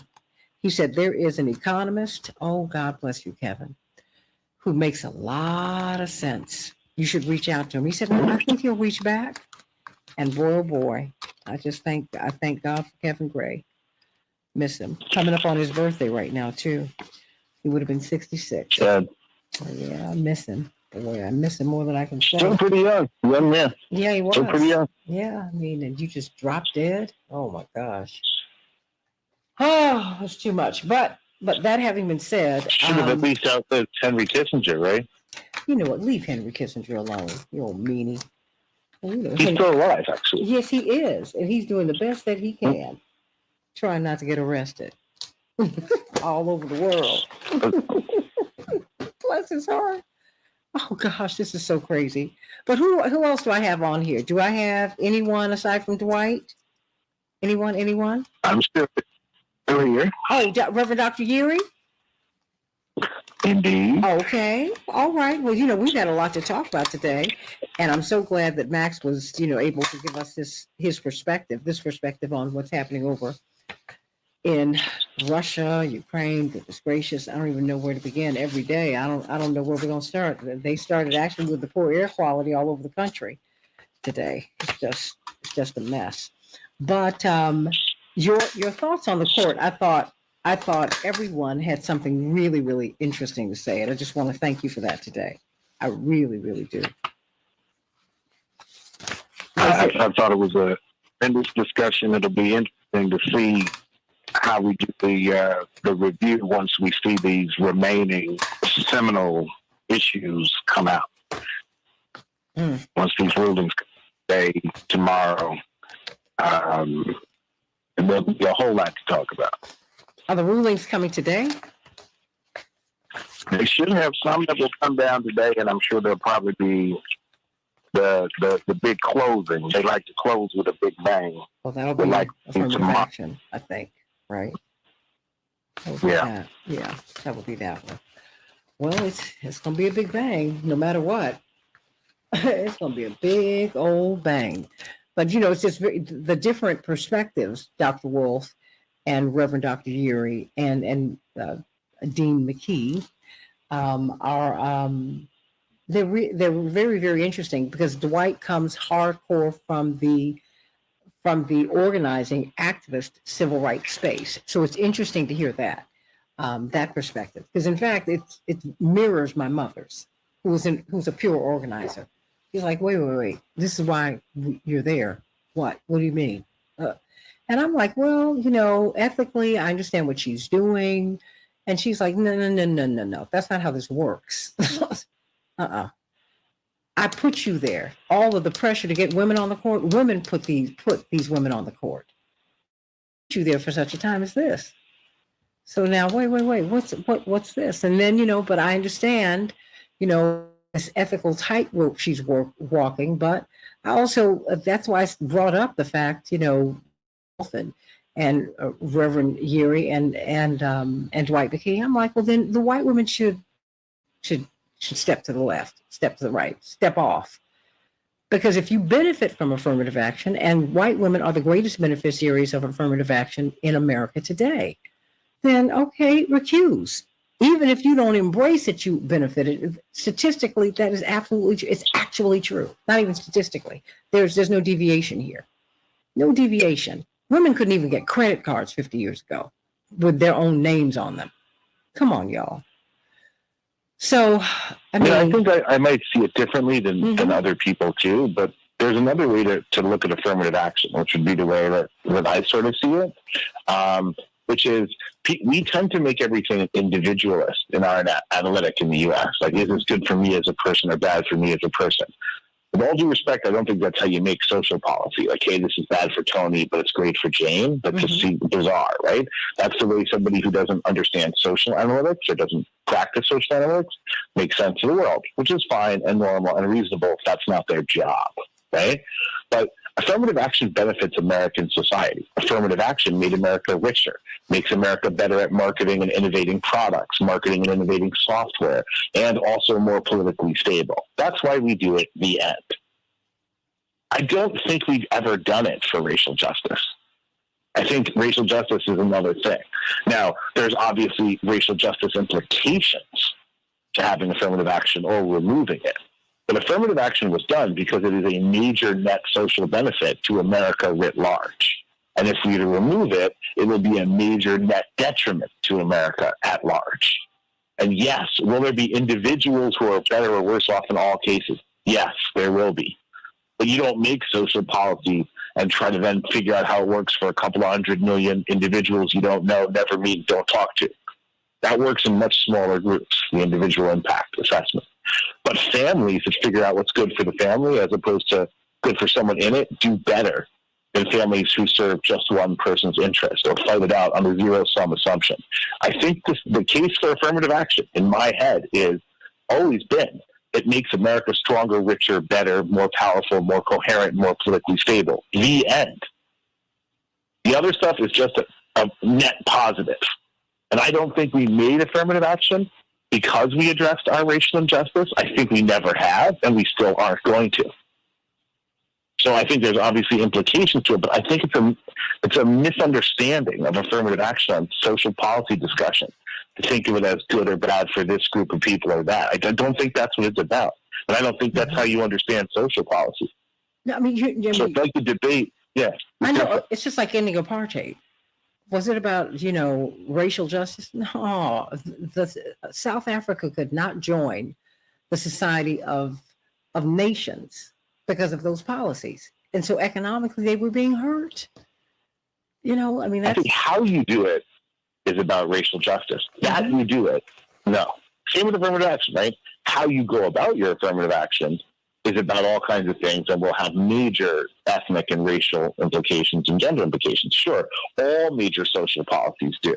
A good national system of free public transportation would have gender and racial implications. That would be meaningful for the United States, right? But you wouldn't be for or against public transit because, I guess maybe you would be, but normally I assume you wouldn't be for or against public transit on that basis. Dwight, your thoughts? Reverend Dr. Uri, anyone want to jump in? Reverend Dr. Uri? I'm going to defer to Dwight first. I want to hear what he said. Everybody wants to defer to Dwight. I think that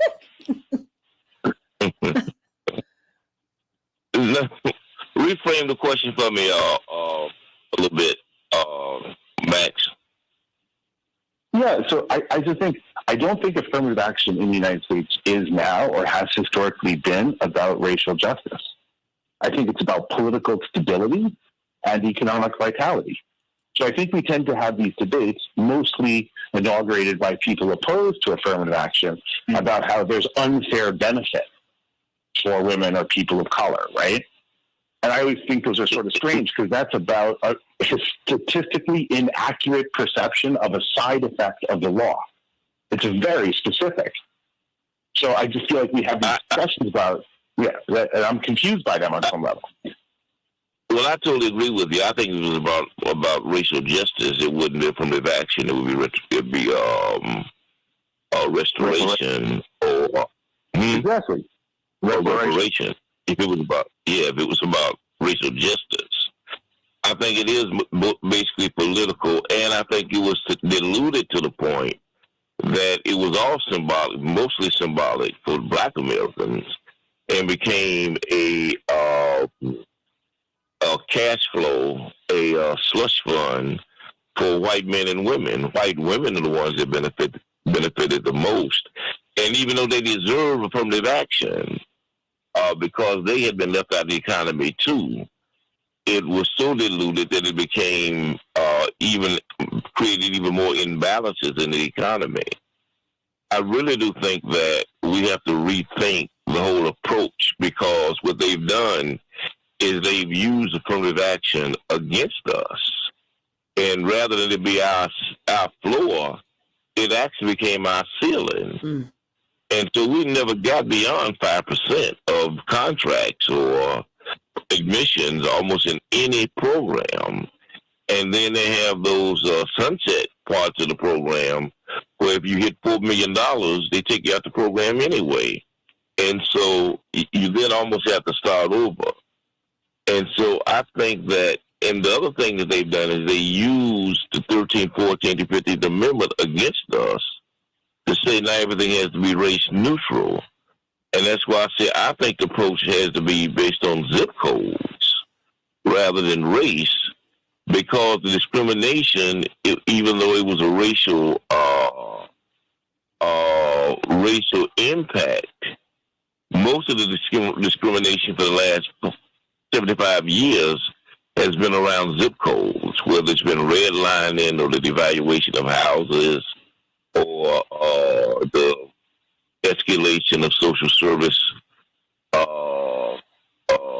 prices, whether it's insurance or food, it's really been around zip codes. And so what they should do, I think, is factor in zip codes, where you live, where you grew up with, when you apply for certain positions or go for certain contracts.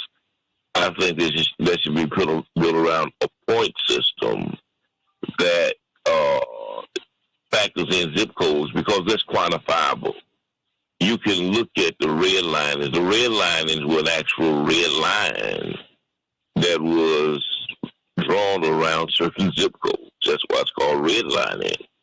And anybody inside of this zip code was punished, and anybody outside of the zip code was rewarded. So I think the whole program needs to be looked at and be more equitable. Yuri? Well, let me start with the disclaimer. On my first day of sales training, when I went into the car business, Santita, don't say anything. Okay. I sold cars. I sold new. I sold used. Ed Zilke, retired chain-smoking sergeant major, was the sales trainer. And day one, he says, here's what you should always remember, not just in the car business, but in life. It's not what they buy, it's what they think they buy that matters. So what do we think we bought? Affirmative action as a phrase, first mentioned by Kennedy in an executive order that he signed shortly after taking office, absent parameters, I think this is to Max's point, was to really stabilize or at least put up some guardrails from the further destabilization of the American economy that would be generated by ongoing resistance, public protest, disruptions to the normal flow of things. Over time, what happened was they used that framework as a basis to do a carve-out. This is what the Bakke decision does. It creates this thing called reverse discrimination. Well, reverse discrimination, if you're reversing discrimination, you actually have no discrimination. What they used it for was to create a special carve-out that would apply only to white people, to create a carve-out in the law that says even though we have this quote-unquote affirmative action frame, there's still a special category, special treatment of the law that applies only to us, regardless of what is actually on the paper. And so our economic entitlement inside this new stabilization is still protected. And so the racial wealth gap wider after the pandemic than it was before. The accumulation of assets being hoarded at the top while folks are still scrambling at the bottom, that continues in this process. And so to Big Brother Dwight's point about changing the calculus, how do we look at where we find this data? I would not use zip codes. I would use census tract data. When we take the census and we start looking at where we have the numbers, that's more helpful, because redlining as a public policy was actually codified in Baltimore. Baltimore City Council was the first governmental entity in the country to make redlining the law, that you could not change the racial mix, the racial access to certain neighborhoods on the basis of an absolute policy that could not be challenged. And so when we look at these these monikers, right? Even with what may come out of the Supreme Court in the next several hours. It really is going to tell us how does this reshaping and the protection of the special category of whiteness gets reaffirmed in a way. And mind you now, this outcome is going to be facilitated by a case that's argued on behalf of Asian students who in the hierarchy of entitlement within higher education are often given deference as being the most brilliant, most insightful, most capable when it comes to student access, student performance.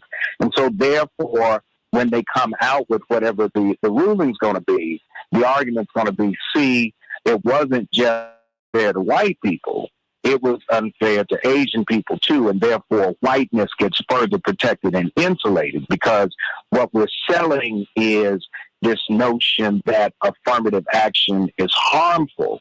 But in reality, what we're actually buying is a further retrenchment of the economic entitlement of whiteness, which, oh, by the way, does not benefit all white people, as I would often tell my students in class. How many of you got invited to the exclusive white male party? The truth of the matter is what they get is they get your loyalty to reify the system so that what is really happening at the top doesn't get challenged and the rest of us keep fighting over the crumbs on the floor.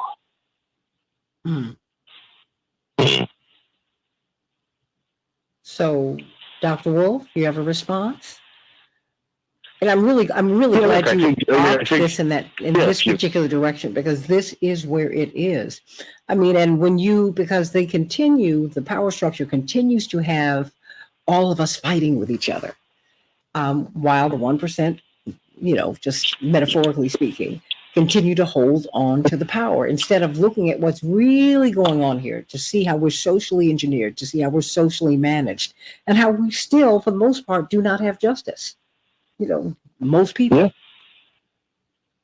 I think in Europe, there's an echo of this, or a previous echo of this, which was the notion from Marx and Engels and their crowd that, in their case, anti-Semitism, bigotry was the imbecile socialism. If you could not confront or would not confront the people who were taking your money and making your life so difficult, you would take their advice on who to be angry at. That made you an imbecile, not a socialist. So that made you a person looking for someone to beat up after work, not a person building a better job, right? And that was obviously not exalted. That status is pejorative in there. It's not neutral. But, I think the notion is, I think you start to see it leaking because I think the inequality has gotten extreme, right? So I sort of sometimes feel like the people on the very small number of people on their professional staffs on the benefiting end of this skyrocketing inequality are getting pretty interested in trying to take extreme measures to continue to experiment because it's at a probable breaking point where it's been for a while. I think you see that leaking out all over the place. So not to jump around, promise you I'm trying to go somewhere. I think the story about the submersible told us this. The amount of anger and derision and upset about how much time and money was spent on people who at least the government seems to have known were dead from minutes into the experience because of the Navy, while everybody ignored hundreds of desperately poor people drowning, as they do as a routine, because it's a routine story. Yeah, there were more people on that boat than usual, but that story is tragically familiar of refugees, people running from political violence or economic desperation, in this case trying to go to Europe. Nobody cared. Nobody looked for them, and they were still alive, by the way. There was someone to save. Right? So physics teaches us that once the object you're in has exploded under 400 atmospheres of pressure, you've long since been compacted to an object much smaller than a dice. In which case, your probable excitement that you would generate at a dinner party is limited, right? So not much to rescue, right? Not to be crass and still lots of life, but your probability of survival was, less than winning the lottery twice in the same day in 2 adjoining states, so not high. And then you have these other people who are dying. And we have Americans who are dying for lack of resource every day, right? So it's not hard to find someone to save if you're in that business. And so I think it sort of highlighted things for people. But I think to me, what you're seeing here is a little bit more, the Trump sort of fan base is scary to these people because they interact with them.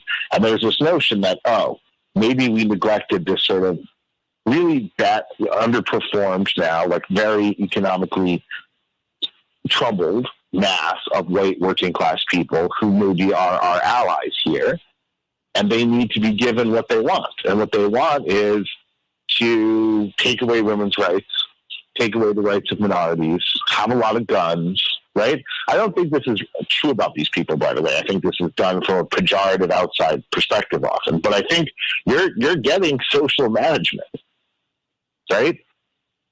Absolutely. And I think it's masquerading as moral policy. I think that's a mistake. I don't think, I am not an organizer. I am not engaged in politics. I don't have the wisdom, the wit, or the instincts that many of the folks on the call do. So I wouldn't even listen to me. So I wouldn't ask anyone else to either. But because someone wants to have a certain conversation with you, that's not a reason to have that conversation. You know what I mean? I think you need to have the conversations you need to have, right? You got to start where people are at, not where you're at, or you end up talking to yourself, which isn't, it's bad company, as they say. But just because someone wants to have a conversation of a certain variety, I wouldn't necessarily want to have that conversation. I've always felt, as an economist, the example I use, which is mediocre, is affirmative action isn't for people of color any more than food stamps are for hungry people. Because if you have a guy with no money, you know what he doesn't need so much? Saltines. You know what he wants? Money.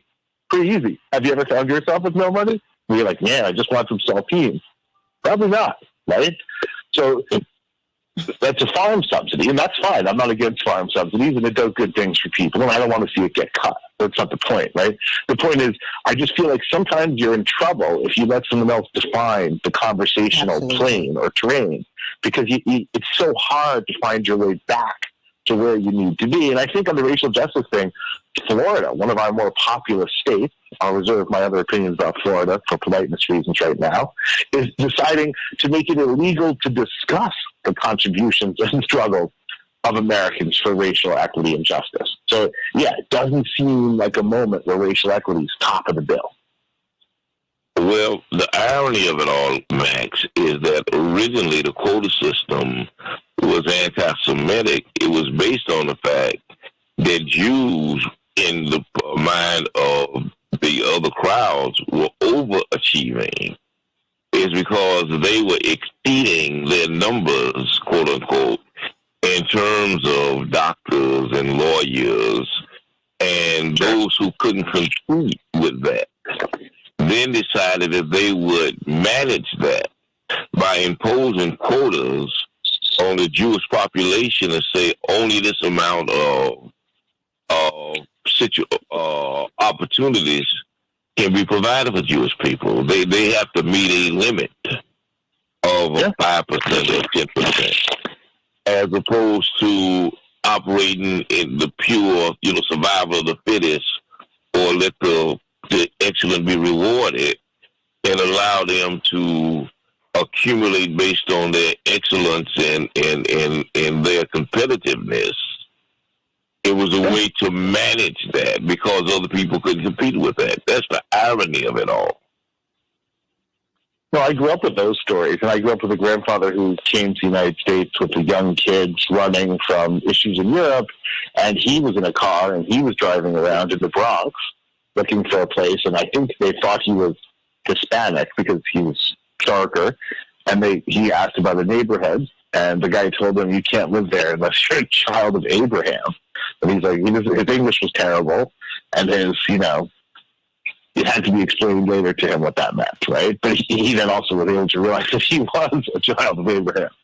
So, yeah, I mean, I think that, I always, my dad was an immigrant kid trying to go to the Ivy League, so he has his stories, and they had them all in the same dorm and all the rest, up through the 70s. And that's what made MIT and Michigan and some of the other states, because you also couldn't get tenure at the school.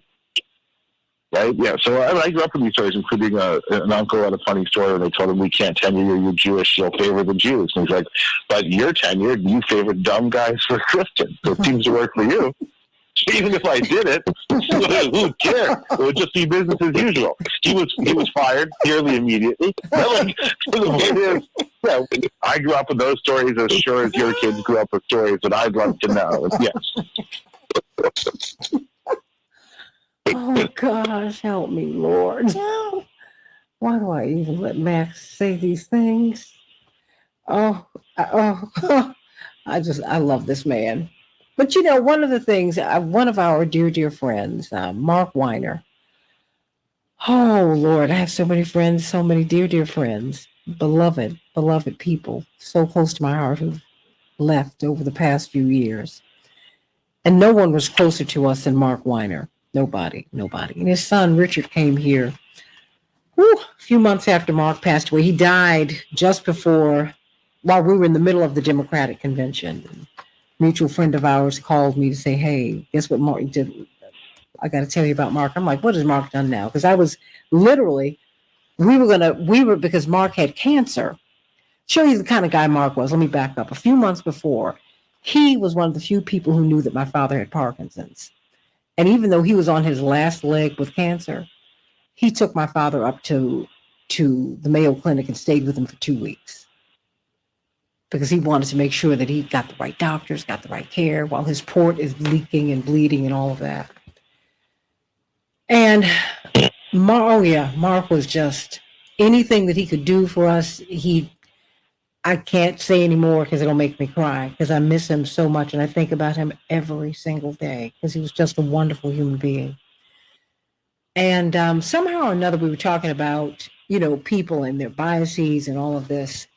And my father said to Richard, his son, who just made Mark a grandfather, he said, you must know this and remember this about your father, that above all else, he was first a human being.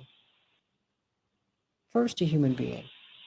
Before he identified with anything else, that I'm the one who pushed Mark to go back to synagogue and all of that. Because, I'm like, I hear you, but I think this is going to be important to you as you go forward and as you get married again and have more kids and blah, blah, blah.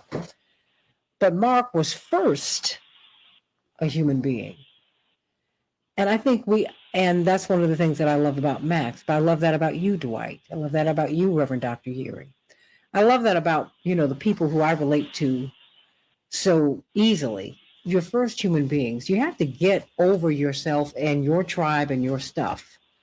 Because either you want a just society that is merciful, that is loving above all else, or you don't. And the question is, how are we going to get there? Because that's my goal. That's my goal. And so I thank you for your thoughts today, because really that is the point. My father, the theme of his first and second campaigns was toward a just society and a more peaceful world. That's really what it is. And we had a ragtag rainbow of everybody, because everybody's looking for the same thing. We're all looking for justice, and we're all looking to be loved and acknowledged. And so, I just thank you for bringing us. That's right, Carol Soskin, my sister from another mister out there in Beverly Hills. That's really it. Carol's always chasing me down every Christmas. She's Jewish, trying to get me Christmas cards. But she's my sister. Boom. Next. I just hope that we can get there. And I know that we can if we continue to have conversations like these. I'm going to get some closing thoughts from everyone. Reverend Dr. Yeary? Well, never question the wisdom of a black woman. There you go. Hi. Remember, it's not what you buy, it's what you think you buy. So pay attention to what they're selling you. And I think Maxwell should be more publicly facing and helping to kind of say what needs to be said. I like his cadence. He got some black preacher in him somewhere. I got to figure out where it is. Max, please don't pass out. Max, stay there. I'm still conscious. I've got my morning drinking under control on Thursdays for your show. Ooh, Dwight McKee. Dwight, your closing thoughts. Is always, I say, know what you're looking at and don't get confused by the language. Because, as you were just saying, they may be selling you one bill of goods, and it's actually something else. And so when they talk about affirmative action for us to get us in the door, quote unquote, really in many ways was a quota system for other people to lock them out.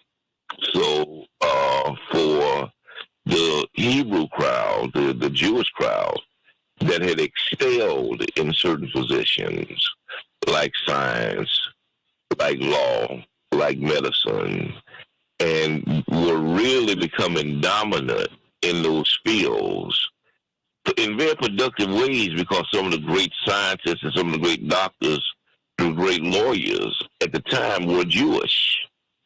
Is that those who were intimidated by that used the quota system as a way to lock them out of the economy, because they were intimidated by excellence at that level. And so we have to always know what we're looking at. The same people who call for a quota system against the Jewish brothers and an affirmative action approach for us when it comes to sports, they want their own equity. And so the way the whole sports world is set up is that the teams that lose this year have the first draft picks the next year, so that they always can have some form of equity. So it's never any balance there. So there's always an inconsistency there. The same people that say no. Let the marketplace decide. Have built in for themselves, particularly on the sports side, a system that they can only fall but so far behind. Because if they lose this year, they get the top draft picks and top college prospects the next year, so they can always go from last to first. It's watch the games that people play and know what you're looking at. Dr. Max Wolf, you get the final word here. Two funny things. One is that there's a saying, they're not funny, like haha, but there's a saying of the British Navy, I think in the age of imperialism when it was uncloaked by euphemism, which I think is more interesting for most of these debates than we give it credit for. And that saying was, whoever rules the waves, this was the age of naval power, right? Whoever rules the waves the rules. Right? Which is the whole point of being powerful, is that you don't have to play by the rules. The rules are how you control other people, right? So when we have these debates in a society that's pretty corrupt, with pretty atrocious distributions of income about the rules, we're having debates about how other people control our lives. The problem with those debates, and they still matter, they're still important, right? And they still matter, they're still important, and I wouldn't blow it off by any means. But there's a problem with those debates too, which is the bigger dream was not to only have a hand in how other people control your life, but to have a hand in making those decisions themselves, not just who they're administered against and how they're administered, right? And the last thing I'll say is the best of America is the idea of an inclusive set of opportunities for people to get ahead, to do what they're supposed to do and get ahead. I think right, left, and center, we all know that's in trouble now. And if you give up on doing better, it's very easy. It's the story of America. If you can't do better, or you don't see how you can do better, you can get very invested very quickly in helping other people do worse. And we are at that moment. And that is this stuff that's taken off in places like Florida and other places. That is this renewed interest in child labor. This is these reproductive rights stuff coming down the pike and taking that away. This is these affirmative action decisions. This is this exaltation of overly militarized policing. And this is this desire to say that our history isn't defined by racial inequity, which is not just not a way to fix the past. It's a weird violence against the past, almost as severe as the violence against people done in the past. And that is never done for the past. These battles for the past, those are about the future. And so I think, I love the question, but I think let's also always remember to ask if we want to consent to the questions on the agenda for us. Well, amen to that. That is absolutely true. So you know what, everyone, I'm gonna have to run. I've got to give some remarks at a funeral right now. Whew. Reverend Fauntroy's wife passed away, Dwight. Walter Fauntroy. Oh no, I didn't know everybody. that. Sending you so much Yeah, I love, was gonna Matt. close. Dwight. I was gonna close. I was gonna today. close by saying, Max, the more I listen to you, the more I see where your daddy got it from. Thank you. That's all. You can't prove he's right. We don't look that much alike. That's actually true. We don't. My dad has funny stories about that because my dad is sort of darker, like his side of the family, and I am light and very tall. And so when we were kids in Europe, sometimes they thought my dad had abducted us. Max is from the European side. No question. My mom's family's Danish, right? So I'm the smallest male, but they're all like 6'5", 6'6", because they make them big in Denmark. You know? They do. They're tall. They do. But that makes sense. That makes sense. That makes sense. I mean, they're like the biggest people in the world, my Lord. And fabulous clothes. Yes, I did say that. Yes. Pretty progressive place too, Denmark, actually. I stayed in Denmark for about 4 months when I was about 14, and then turned 15 over there. It was a very interesting experience. And I'm glad that I kind of understood what I was looking at, kind of. But I understand much more as time goes Copenhagen on. is a great city too. Oh, I loved it. Oh, and every time I go back to Tivoli Garden. I love it. I love it. I love it. It's just so darned expensive there. My goodness. But it's beautiful. Yeah, especially if you want if you don't like herring, it's expensive. Yeah, and I don't. So there it is. My sister was like, "It costs so much over here." No, I mean, you know what? It's just I came away from there not wanting. I don't get the herring thing either. Oh, honey, I wanted no more fish. I wanted those little hot dogs that they have over there. But that always something's okay. But if you grow up in a dark, wet place with only cabbage, herring is exciting. If you don't grow up in a dark, wet place with only cabbage, herring is not exciting. I think that's the problem. Okay, guys, thank you so much. I'm late I'm going to run hop. Okay, bye-bye. Thank you. Thank you, Max. Reverend Dr. Yuri, is there anything else you'd like to say, Dr. Yuri? Banana pudding, that's all. Oh, you are so, he is so pitiful. Don't worry, you'll get your banana pudding when you're here, okay? I'll make sure. Oh, you are so pitiful. And I know you. What else do you want her to make for you, Todd? And we're on Facebook Live. I want everyone to hear you on the beg. Come on, Reverend Dr. Yuri. What else do you want her to make for you? No, I just need her to remember the last time that she prepared something for, the Reverend. You mean a spread? That's what you're talking about. It wasn't something. She's a creative woman. You don't challenge the wisdom of a black woman. So I'm going to let her operate in her gift. Oh, that was so rich. I'm so I can't believe you. I'm going to tell her. I will tell her. When are you getting in for the convention? Probably that Sunday. Okay, I'll tell her. I'll tell her so you can have your banana pudding at least. She'll make it for you. Yeah. Because Reverend wants the whole thing. It's just going to mess him up, and he won't be able to speak the next day. But he'll have his sugar. Y'all are not helping us with him. This refined white sugar feeds that monster called Parkinson's, and he is just People are like, well, Reverend just wants just a little bit. I'm like, y'all really?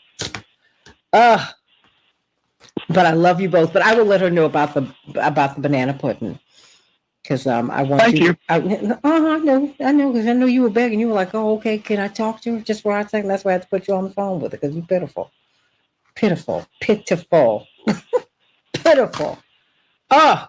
Thank you, Alex. Thank you, Dwight. Thank you, Reverend Dr. Yuri. This was great. Let's continue to watch. I'll watch and see what opinions come down today. Reverend Dr. Yuri, so be on the lookout on your phone, okay? I'm tracking them now, but waiting to see when they hit. So well, we'll send be me a looking all day. text.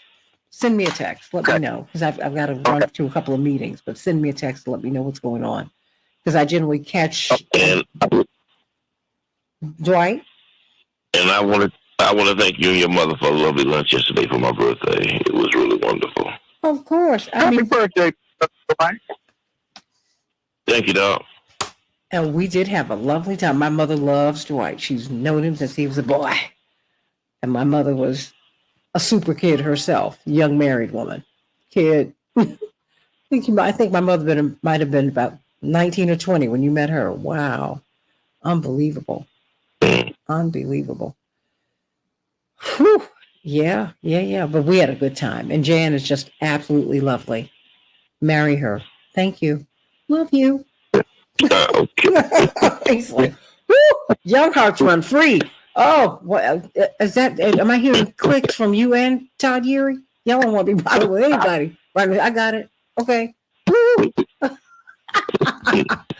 Oh, what you say? Oh, let me go. Bye, Santita. I love y'all. I love you. Thank you so much for a wonderful discussion today. Really. Thank you. It was just absolutely wonderful. Very provocative. So thank you. Love you all, D-Ray and Robert and Jewel, and loving all of you. Obadiah, sending you so much love. Dave, everybody. Love you. Carol, love y'all. Love you. I'm out of here, and I will see you tomorrow on the Santita Jackson Show.